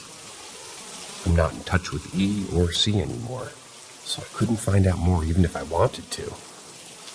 But knowing myself and what a massive dumbass I can be, I don't much mind not knowing, because I know I'd be tempted to go and take a look for myself. That doesn't sound like it would lead anywhere constructive.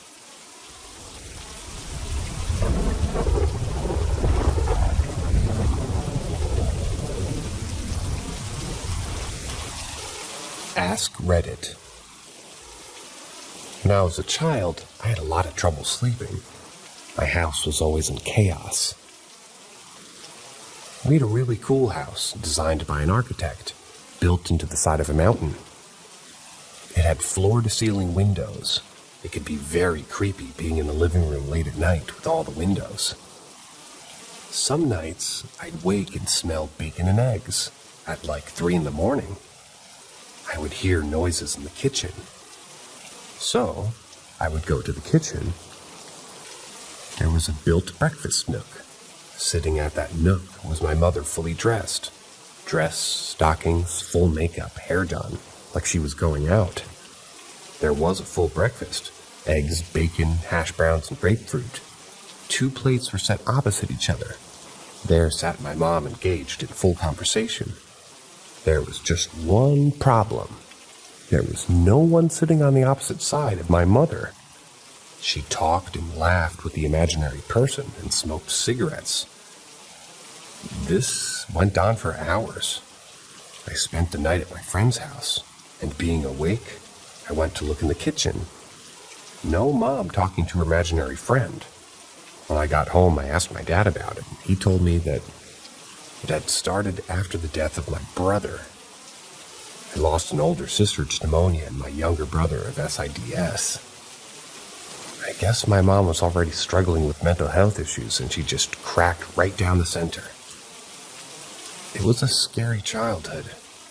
Mental health is a terrible scourge. I sometimes think that it can be worse than cancer. My mother had both the physical and the mental issues, but the mental issues were worse.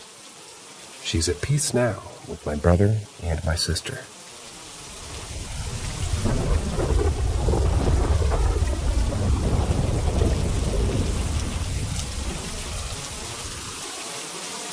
Ask Reddit.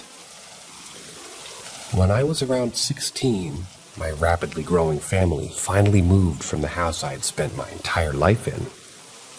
As you would expect, we spent a lot of our time fondly remembering things that we used to do in the house as we were packing everything up. At some point, I decided to go into the downstairs closet with a flashlight and read. Sometimes I used to do this when I was younger to get some peace and quiet. Now, this is one of those deep closets that goes underneath the stairs. It went back around 8 feet and then had a left turn into a very low, maybe 3-foot-high space. This space was largely occupied by a mountain of old blankets and stuffed animals. Of course, this is the most fluffy spot to sit and read. After an hour in, I shift a little to get comfortable, and I hear a low, slow, warped, hoarse voice saying, "You always make me happy." I flipped my shit, hit my head on the low ceiling, and practically broke down the door getting out. After hyperventilating and explaining to my family why there was no color left in my face, I went back to see what it was.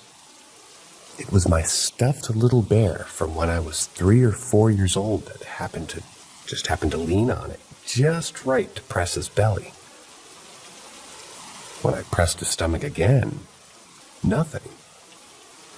This poor bear I hadn't played with since I was a toddler used the last of its power, used its dying breath to tell me I made it happy.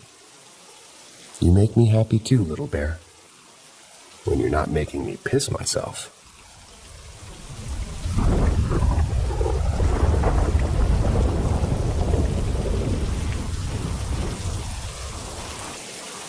Ask Reddit. I believe I was visited by an angel some years ago. I was out with my college class, collecting water samples in the local river for viewing. Within 2 minutes of getting the water, I fell and got soaked in temperatures of 25 degrees. The water was slightly icy. I brushed it off, then fell again, and then a third time. I gave up, walking back to the group to mix some chemicals or whatever. After an hour, the teacher noticed how soaked I was and offered to let me leave early with another group to go back to campus, a quarter-mile away. And that was via car, so I could get in a warm shower. I refused, and a few minutes later, I was asked to refill a pitcher in the river. The bank was muddy, and I fell in, getting even more soaked, and now I had mud all over me because I took my waders off. I walked back at once, threw my hands in the air, and got in the car. I heard sirens in the shower. When I got back, I was told that someone was hit on the road that we were working by. Later, I learned a group mate of mine was hit and killed by a car. I don't blame the guy. He was on the way to the hospital for his wife who had cancer and was just driving a tiny bit fast. The person who was hit, Bird, was walking slightly ahead of the group. If the others had been walking at his pace, everyone and the teacher would have been hit. If I had been walking with the group, I would have likely been walking alongside Bird.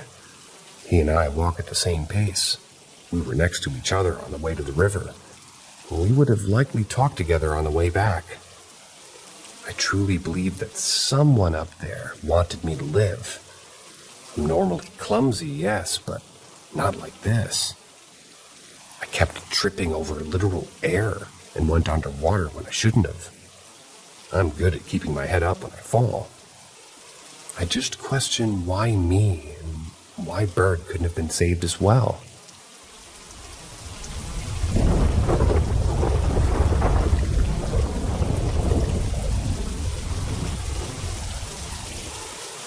Ask Reddit. Last year, I once woke up thinking, he's here. Convinced there was someone standing next to my bed. I was so scared and didn't dare to open my eyes for what seemed like an hour.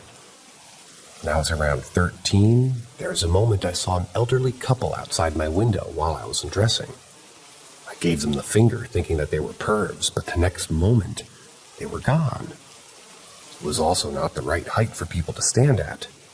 They must have been 2.5 meters tall for them to be at that place. My friend and I tried making animals with light and shadow hands. Suddenly there was this tiny man. I told my friend, "Wow, you're amazing. How are you doing that?" When she answered, "Oh my God, I didn't. I thought that was you." The thing started running towards us. We both hid underneath the blankets. My dad opened the door, so no idea what that would have happened. And last but not least, we had a terrible car accident once where my dad crushed in another car and we couldn't have fallen down a ravine, but luckily we didn't. Also, from 2 families, there were only some light injuries, although both cars were totally wrecked. Years later, my dad told me that he believes he has a guardian angel because on that day, the police and himself found something like a handprint trying to keep the car from falling down there.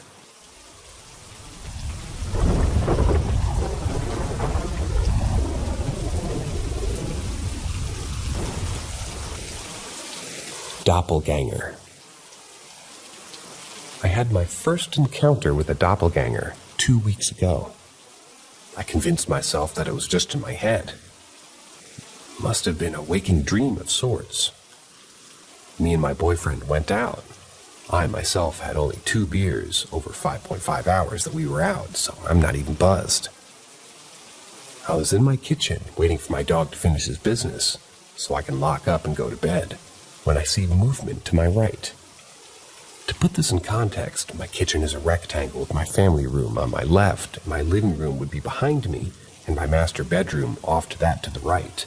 And to the right of my kitchen is a laundry room, open floor plan. Okay, back to the moment on my right. I turned, confused, because I thought my boyfriend had went into the bedroom to start getting things ready for bed, when I see him in the doorway to the laundry room smiling at me. Then he did a 180 very dramatically, took a step forward, and proceeded to comically walk behind the wall in the laundry room. Monty Python's Flying Circus Ministry of Silly Walks bit is the closest thing that I can have to describe how he walked away. Me, confused, followed asking him what he was smoking. There was no one there. There's no way out of the laundry room. One way in, one way out. Then it came back this morning, and this time my dog reacted. It showed up again in my bedroom doorway, smiling, and gestured for me to follow. I was 100% sure my boyfriend was outside getting our vehicle started for work. My dog freaked out and got between it and myself, and he was pissed. And when I looked down at him and tried to grab him because, shit, I don't know what the hell it is, but I don't want my dog to get hurt, it was gone. I looked in my bedroom, my closet, and my attached bathroom. Nothing. There's no other way out that I could have walked through. It'd have to go through me to get through, just to get away at all.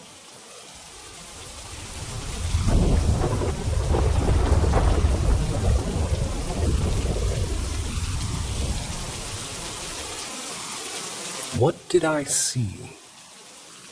Someone help me figure this out. Situation number 1. I was at my grandma's house in the upstairs bedroom. It's a 4-bedroom old house on the country, and I'm laying in bed watching Netflix on my phone on the nightstand. There's a door to my grandma's bedroom that's catty-corner to the open door in the room that I'm sleeping in. So I'm laying there watching Forensic Files, and so my view is kind of distorted from the light on the screen, but I see a black figure walk up and grab the doorknob of the door to the other bedroom, and it just stands there. I'm thinking it's my grandma who's downstairs.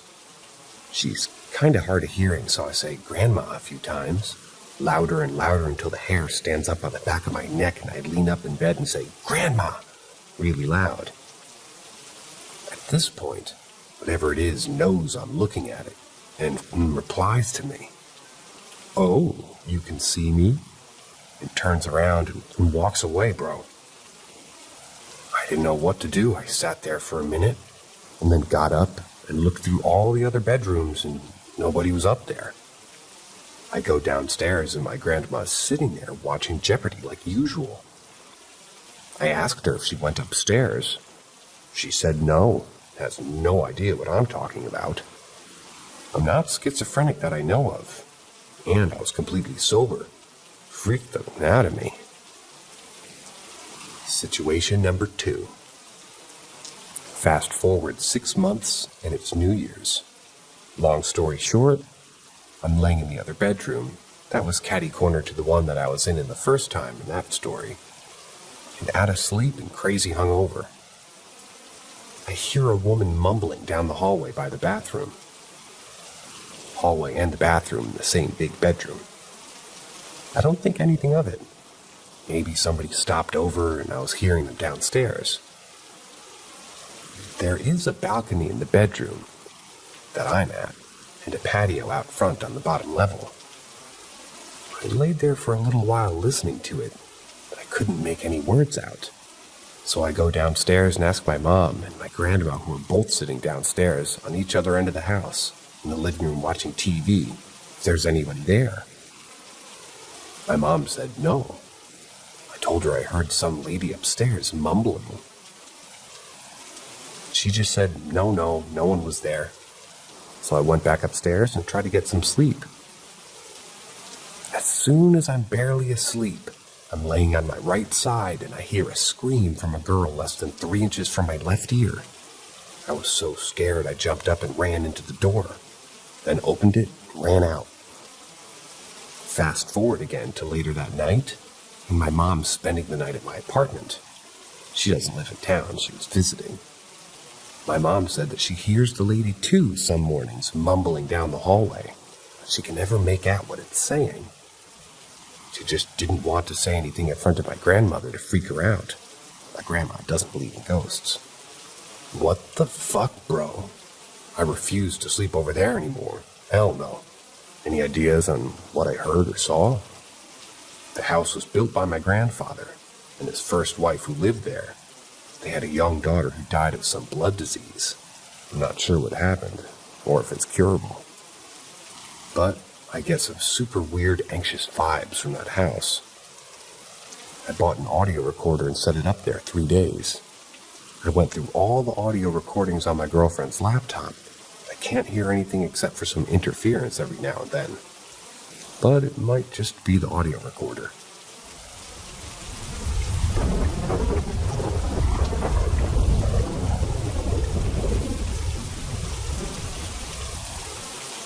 Large dog creature in Florida.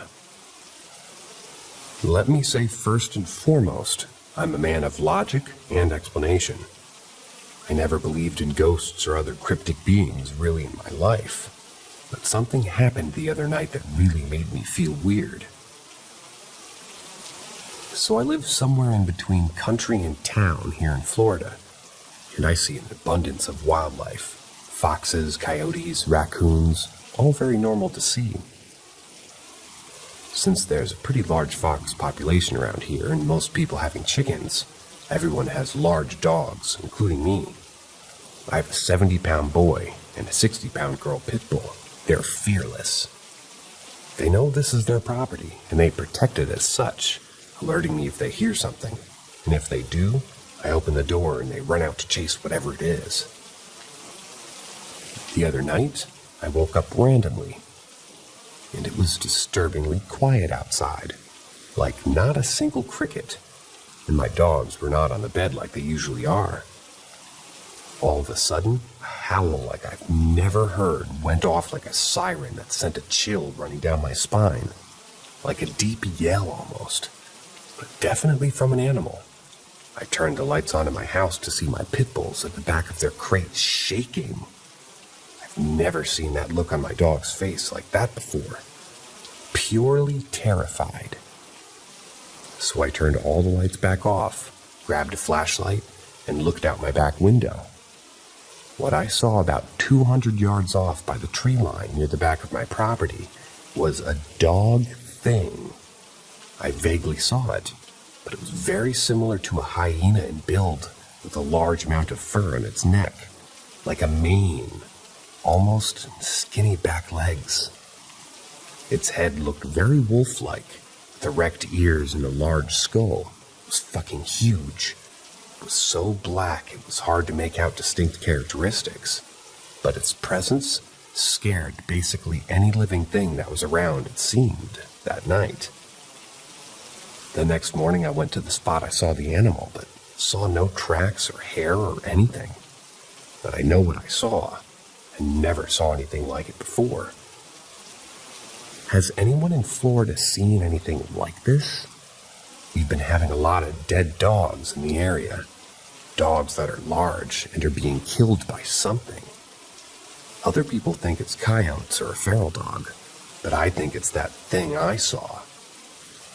Just seeing my dog so terrified really scared me.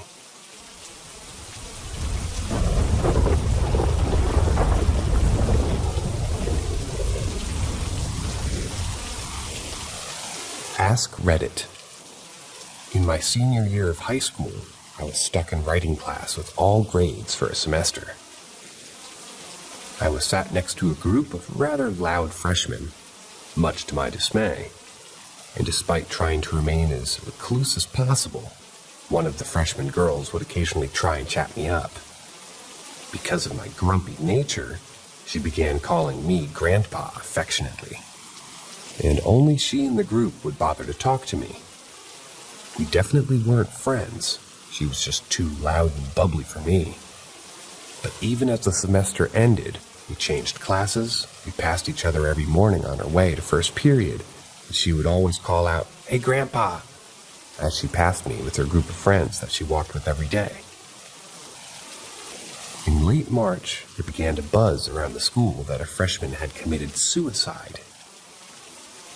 It was said to the upperclassmen, but we never dwelled on it, because beyond hearing about the suicide prevention assembly freshmen were required to attend, it never affected us. In mid-April, I was running late to my first period, and this particular day stuck out to me, because I had actually done my first period homework, which I never did. And if you showed up late, any work turned in wasn't credited. As I was running down the hall, I saw the freshman girl alone and leaning against the wall. She looked at me and said, "Hey, Grandpa," in a very sad voice.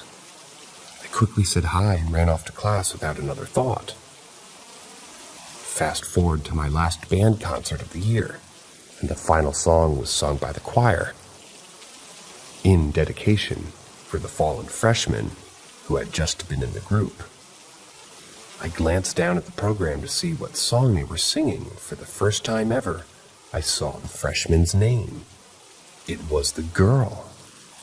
I was immediately frozen stiff, much to my bandmates' confusion, and asked if it was a misprint. Nope, it was her name. I looked up her death date in the obituary, and it was March. But I'd seen her in April, alone, and so sad looking. I cried on my walk home after the concert, and still to this day, I have no homework that I did. This says I have 2 homework I did that was never credited in April, because I ran late.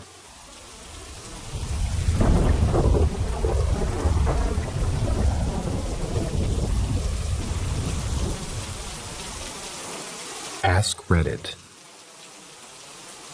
Damn, 8 comments. Hopefully this gets attention. My mom told me about a story. I don't remember, as I was too young. She was bathing me in the trailer home that she had back then, and I asked her, "Mommy, who's that man behind you?" And no one was there. She also told me there was a rocking chair that rocked by itself. Another time, I was staying the night at my cousin's and grandparents' place, and I woke up in the middle of the night to what sounded like multiple people talking in the next room. I don't think it was too weird until I asked my cousin about it years later, and he said that he had woke up to that too that night and didn't recognize the voices. I heard a man talking one night about his regrets and stuff like that, when my mom and my dad were both asleep next to me. It was a sort of a wake-up, hear weird things, think nothing of it, and go back to sleep type thing. I was very young. It was at a new apartment, first night there. Those apartments are right next to the cemetery. I had the same nightmare the whole time I lived there. I still remember it very clearly. My buddy and I were up to no good one summer. For some reason, I really wanted to rob a house. I was a bad kid. Anyway, after we broke a window or got some other hood rat shit, we went and run over back to his house. On the way there is a big mansion, about 2 or 3 acres of land, in a weird spot, really. It was behind a convenience store in a residential area in one of the bad parts of town.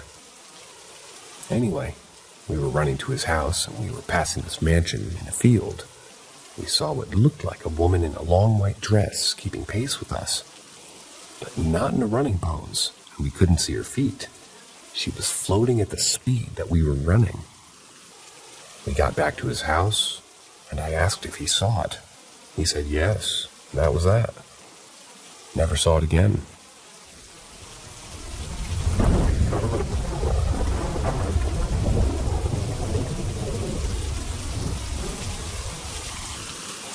What was a time you truly couldn't explain something, whether it was paranormal or not?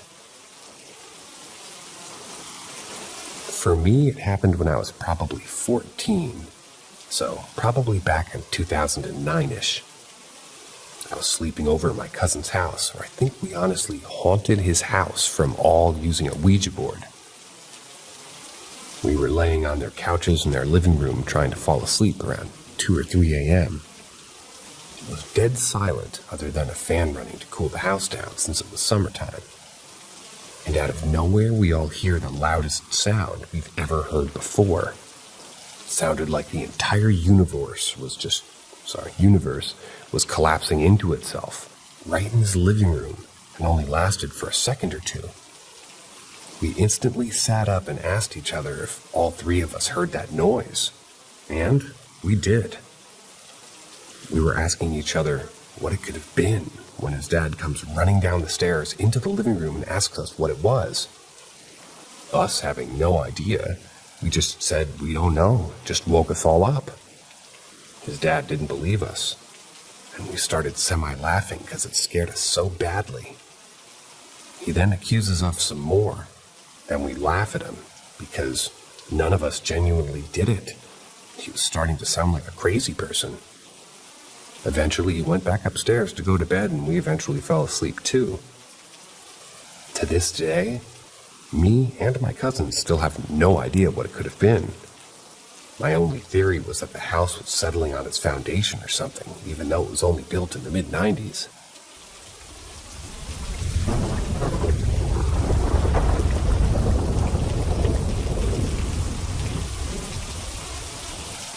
Ouija board I buried over 16 years ago.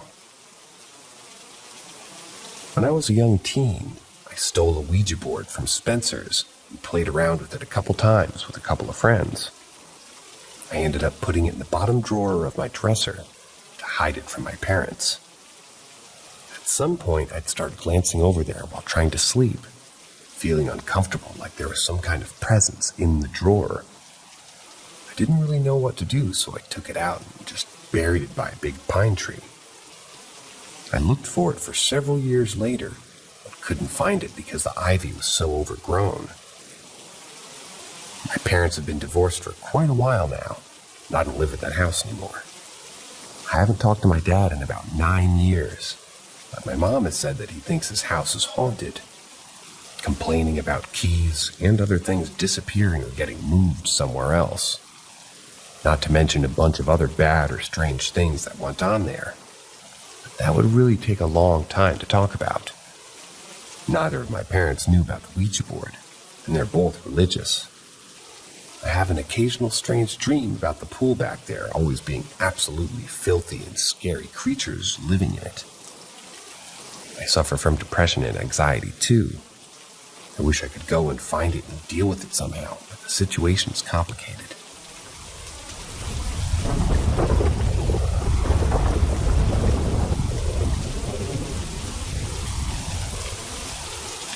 Ask Reddit. When I was 16, my sister spent her last few days in the hospital. I remember her close friend came to pick me up from school to see my sister. At this time, I didn't know how serious my sister's condition was. But before we went to the hospital, we swung by my house so I could get some things to take. I felt uneasy. My instinct told me something was wrong, so I just started to cry. Of course, I knew my eyes would dry out since I wore contact lenses, so I took my eye drops with me. A few days passed. It happened. My family stayed at the hospital to take care of everything, and another family friend took me home. And this time, the last person to be at my home was me. That was the day I grabbed my eye drops. On the way home, despite being the saddest I'd ever been in my life, I remember my eyes becoming painfully dry due to the crying. Then I remembered I left my eye drops on her bedside table. I remember very specifically. When I got home, the same bottle of eye drops, and I only had one bottle, was on my desk in my bedroom. This was so shocking to me, but somehow comforting, because it gave me a sense of possibility.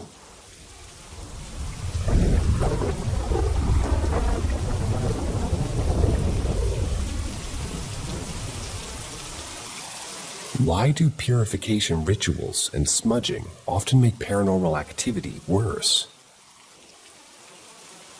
I've never had any first-hand experience with something I can blatantly account to being paranormal, but like everyone else, I've had weird experiences that certainly gave me the chills.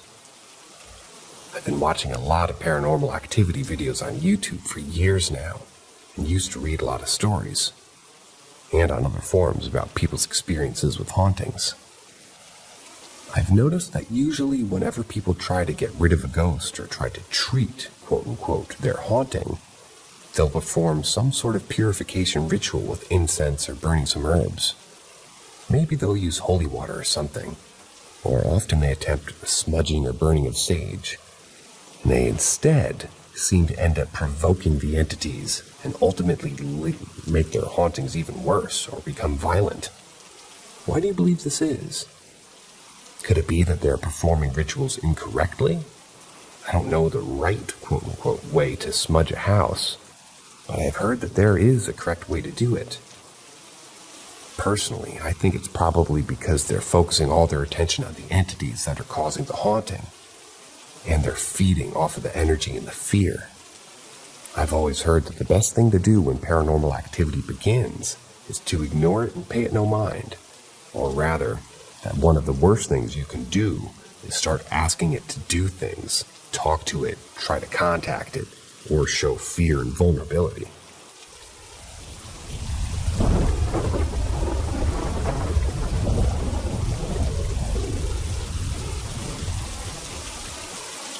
I think I have an extra roommate to my house. I think my house has some sort of entity or energy co-inhabiting with my roommate and I. I recently moved into a 2-story, 3-bed duplex, 4 units in the whole building. The building is old, quiet, and unnerving. I moved in 1 month to the day and have sensed, seen, and felt some things that I can't explain. The first week of living alone, I had 2 jobs, and I was working from 10:30 a.m. until about midnight every night. But thankfully, I got out of my night job. It was after I had more time in the house that I began experiencing these things. On a Tuesday morning, I was doing my telehealth therapy on my PC, when all of a sudden I heard a loud thud from my kitchen. I turned my head and my therapist acknowledged what I heard. She heard it too. She seemed really freaked out because she said a bright flash of light went over my head as soon as the bang occurred. I went into the kitchen to find my fridge open and bananas on the floor. I was pretty freaked out but tried to rationalize it to the best of my abilities, but still failing to do so. I woke up the next day hoping everything was just a coincidence. But before I took a shower, I noticed 2 scratch marks and 2 fainter ones next to each scratch. I know the picture quality is bad, but I was late to work and I had to capture some evidence. There have been frequent scatters of footsteps in the creepy basement at late hours, and knocks of 3 in succession, on doors. I watched too many horror movies about this, and now it's finally my turn.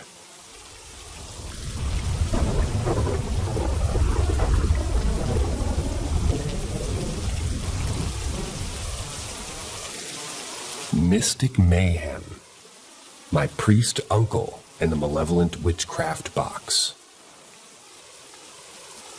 My uncle is a priest, and something truly unexplainable happened to him. Beside the temple, there's a huge old ficus, big old ficus tree that attracts both god worshippers and practitioners of black magic and witchcraft. In our village, some witches perform their rituals in the early morning to avoid being seen. One day, as my uncle was cleaning and purifying the temple surroundings with holy water, he accidentally picked an empty box of incense sticks, mistaking it for a full one. It was near the ficus tree outside the temple. Unaware of its significance, he brought it inside the temple while performing his prayers and priestly duties. However, the moment he crossed the temple boundary on his way out, something inexplicable occurred. He was suddenly thrown to the ground and viciously attacked by an invisible entity. Although he couldn't see anyone, his body bore long nail scratches, and he seemed to have been punched under his eyes, leaving pigmented purplish-bluish marks. The injuries were severe, as if the entity showed no mercy. In his distress, my uncle managed to call for help when he spotted a villager passing by. The villager was shocked to see the terrible state my uncle was in. I eavesdropped my parents' conversation since they hide these things. So what I heard after was that our family's senior priest was summoned to examine him, and he revealed the shocking truth. It turned out that my uncle had unknowingly touched a piece of an object used in witchcraft, possessing powerful black evil energies. When he brought that box inside the temple, the evil entity within the object was in distress and became enraged. As soon as my uncle left the temple, the malevolent force attacked him with full force. This incident has left us all shaken, as it serves as a stark reminder of the unseen and powerful forces that can be present around us. My uncle is now recovering, but the experience has left us all deeply perplexed and cautious about the mysterious world beyond our comprehension.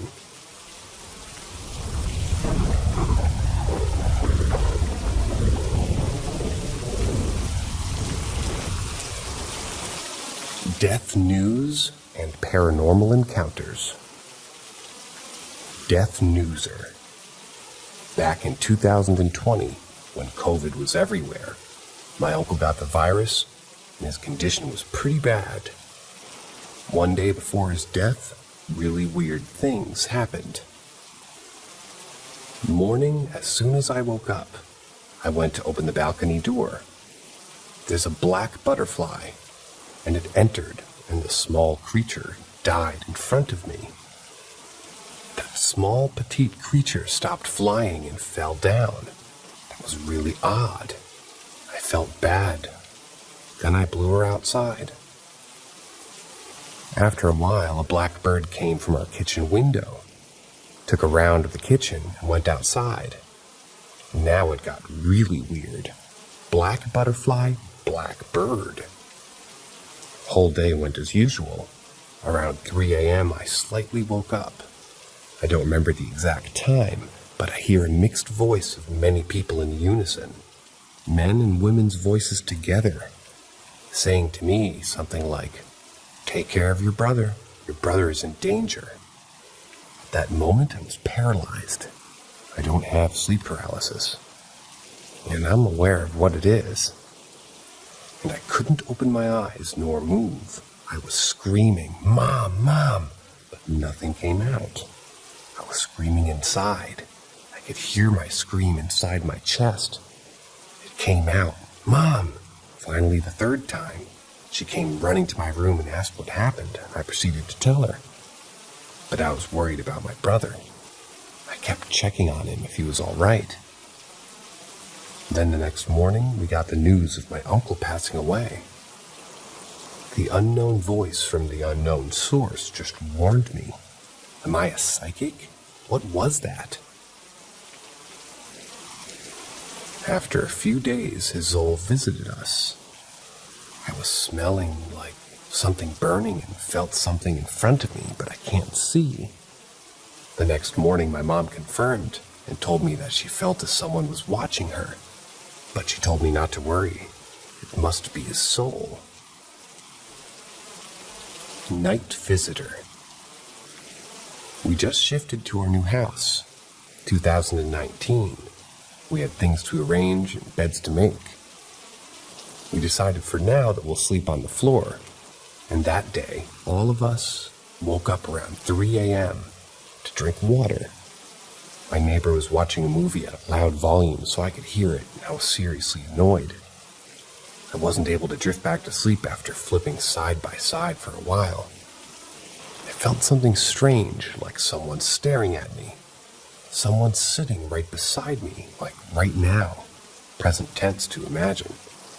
My eyes are closed, but I could feel the strong gaze of 2 pairs on me. And after a while, I don't know how to explain it, but it felt like they have long hair. My eyes are closed, but I feel it. It's too close to my face. Now I'm sweating horribly. I'm fighting for my life. I opened my eyes, saw nothing but darkness. I again gulp a glass of water and try to sleep, but I can't close my eyes and drift to dreamland.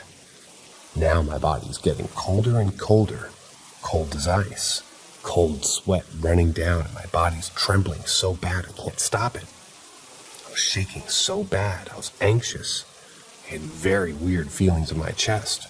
I was on the verge to cry, taking deep breaths, but I can't no more. I woke my parents up and they were mad. Yeah, I asked my mom to come over to my side and sleep beside me. She scolded me, but she eventually came. I hugged her. She flinched. She held my hand and said, "Oh my God, you're cold as ice." She rubbed my hands and feet. Now my father was wide awake too. He turned the lights on and tried to calm me down. After a few minutes, as I was going to sleep, I noticed that the front door was open. We were sleeping in the living room. It was freaking open. I remember before sleeping that my dad had locked it. Now I'm in full fear, terrified. I told my dad, pointing my finger toward the door. My dad looked and lied. Excuse. And he went outside to walk a bit. Then he put me back to sleep. But I was awake. How could I sleep? Then my father speaks to my mother, assuming I'm asleep, stating that he'd heard someone knocking on the door. But when he checked, no one was outside. He said that he thought it was a soul, so he locked the door. I don't know how it was open. We need to see if the lock still works, or to get a new one from the priest. That's chilling. I know how to spend that night. It seemed too long, and I was just hoping to open my eyes in the morning. By the way, the locket from the priest was for my protection. Yeah, it was a bit broken. When I was 5 or something, our family priest strictly told my parents to not let me take it off. I was maybe affected by negative energy whenever I asked my parents. They never told me anything. But now I'm safe from whatever it was. The false call. My mom called in for dinner. I was in my study room. As I turned the lights off, I heard mixed voices in unison saying my name, reciting my name once. But I didn't look back and had a small run to the kitchen. Did you ever experience something like that, ever?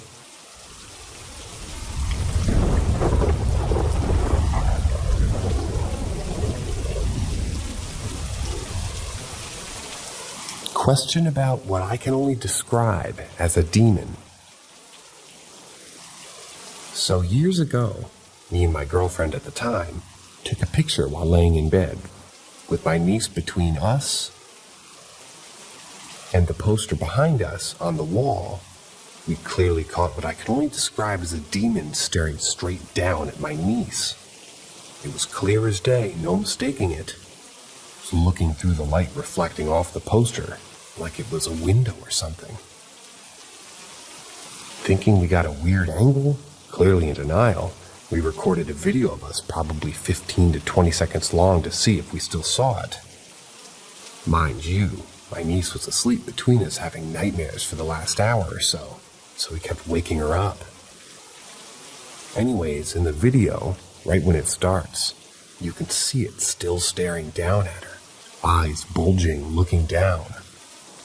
About 5 seconds in, a white orb flies from behind my right shoulder toward the opposite corner of the room. As soon as it gets halfway across the bed, the thing in the poster looks up as its eyes follow the orb of light. Then the video ends. We immediately grabbed my niece, ran into the living room, and turned on all the lights, starting to read a Bible till the sun came up. This all happened at a family friend's house, so as soon as we were able to get a ride to get out of there, we did, and we never went back. I still have the phone, but it's broken. I don't know how to get any of the videos off of it without being able to turn on USB mode. The thing in the poster I looked at that night looked like the king from the Game of Thrones, except with scales all over its face. And instead of a blue color, it was like a dark blood. So dark it was almost pitch black or burnt like dark red tint to the scales. And the creepiest eyes I've ever seen. The girlfriend who was with me at the time is now my wife. We often have to ask one another what really happened because who wants to believe something like that even exists? So now, to the question. Does anyone have any ideas of what it was that we encountered? Based on its description and the facts. That it was causing my niece nightmares. And looking through the light bouncing off the poster. What did we see?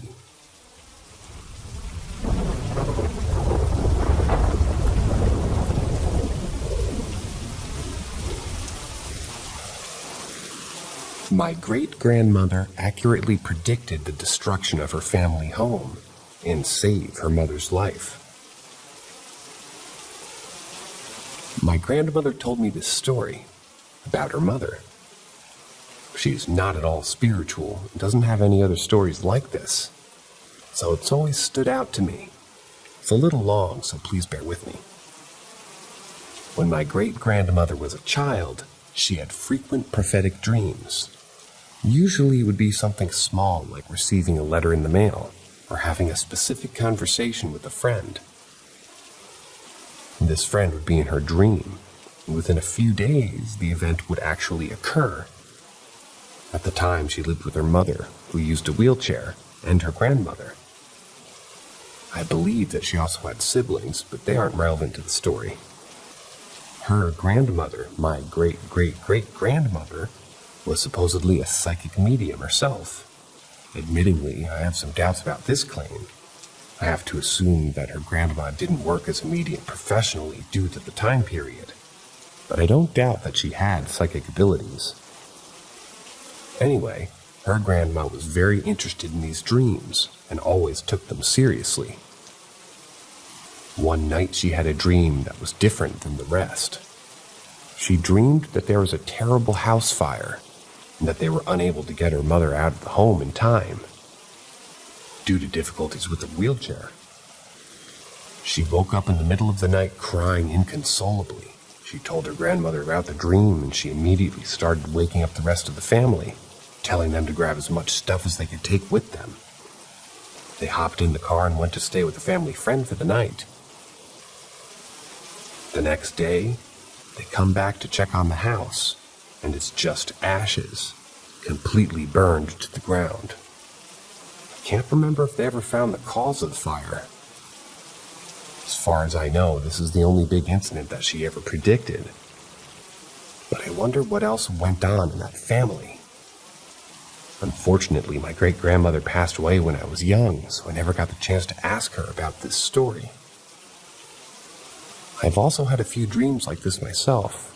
Nothing as extreme as a house fire, but still interesting. And I wish I could talk to her about them.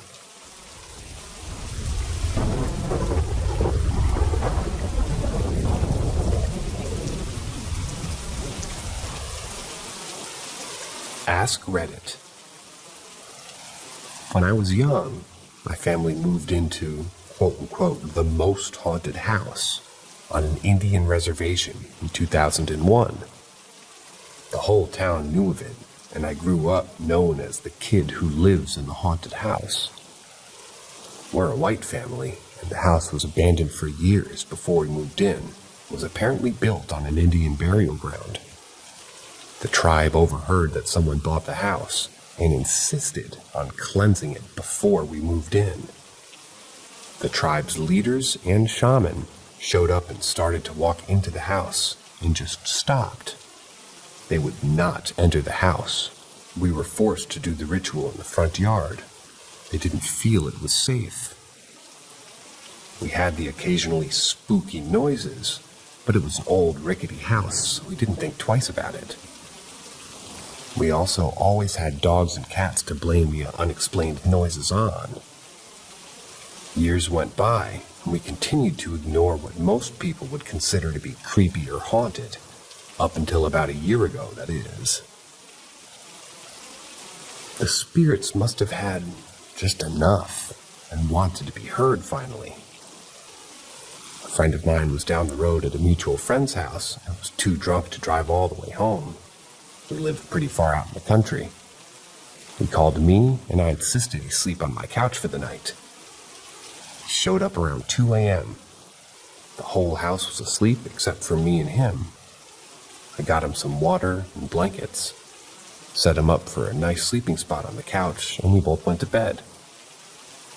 We woke up early the next morning, and he was getting ready to leave and grab his 400 pair of Jordan high-top retros. He started to put them on and quickly stopped, realizing there was something inside of his left shoe. He reached in and pulled out a small chunk of dog shit and a crumpled up tissue.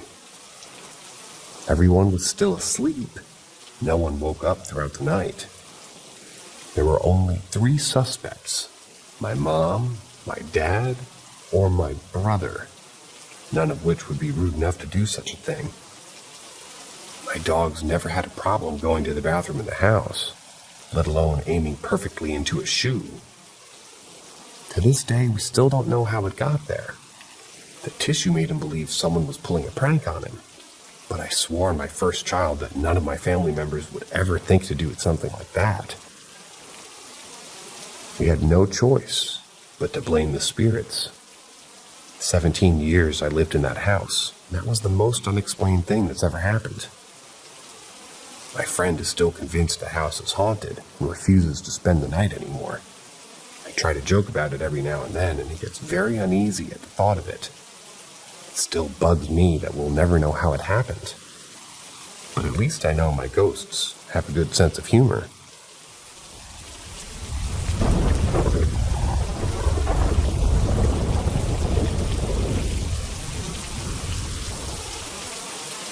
Ask Reddit. My in-laws' former house seemed to have some odd stuff going on in it. My wife and I sold our house, and we were going to buy a house that my in-laws were living in at the time. They had another house that they were fixing up, so my wife, myself, and my oldest daughter moved into the house with my in-laws. My oldest had to share a room with me and my wife, while we lived there due to my in-laws having the other bedrooms piled with junk. That would be loved once the other house was full. So, she gets up to go to school one morning. My wife has already left for work. I hear my daughter say, "Scoot over, Daddy. I'm getting in your bed." I feel bad. I slightly open my eyes to see her PJs and scoot over. I trust my kid to know when she's too sick for school, and she gets in the bed. I don't go back to sleep, but I roll over to check on her, and no one's there. I sit up to look around. No kid. I text her and ask where she went. She says, school? To which I ask when. She says, I left a while ago, my normal time. I was freaked out. A few weeks later, my wife says that she got up in the middle of the night to go to the bathroom. Said when she opened the door, there was a man in the middle of the bathroom that looked giant, and he was on fire. She was not fazed by this, as she sees stuff her entire life, but she wanted me to be aware. No big deal, right? Well, it wasn't until my daughter's in the office room with me a few days later and look into the hall toward the same bathroom and says, "Do you see the big red man over there?" I didn't see it, but that freaked me out.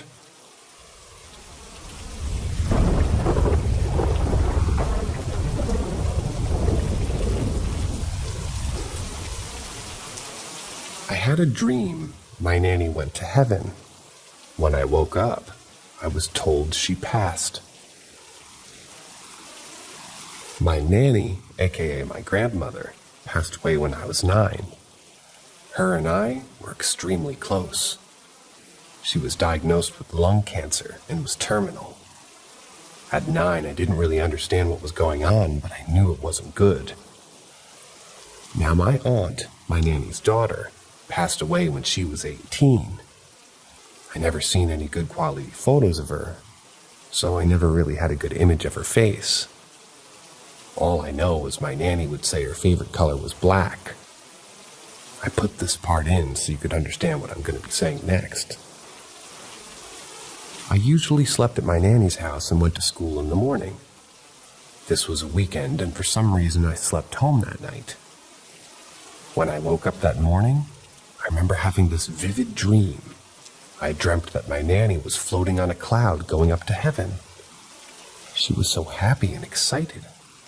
I then remember looking up in the dream and seeing this woman on a cloud with her arms raised, and she was wearing black. I wasn't creeped out during the dream because my nanny looked so happy. The woman's face was blurred out, and I remember trying so hard to see her face. I woke up with tears coming down mine, but I just brushed it off and headed downstairs. When I was coming down the stairs, my whole family was in the living room. My mom was crying. I asked her why she was so upset. She unfortunately told me that my nanny passed away. I was frozen in place. I was devastated. I just lost my best friend. But I felt a sense of peace because I knew she was with her daughter again. I waited a few days before I told anybody about the dream, in fear that I would upset them. I still remember this vivid dream and the peace that comes with it. I grew up Catholic and was currently enrolled in a Catholic school, so I did believe in God and all that stuff. The only terrifying thought is that, yeah, I believe in heaven, but if there's a heaven, there must be a hell.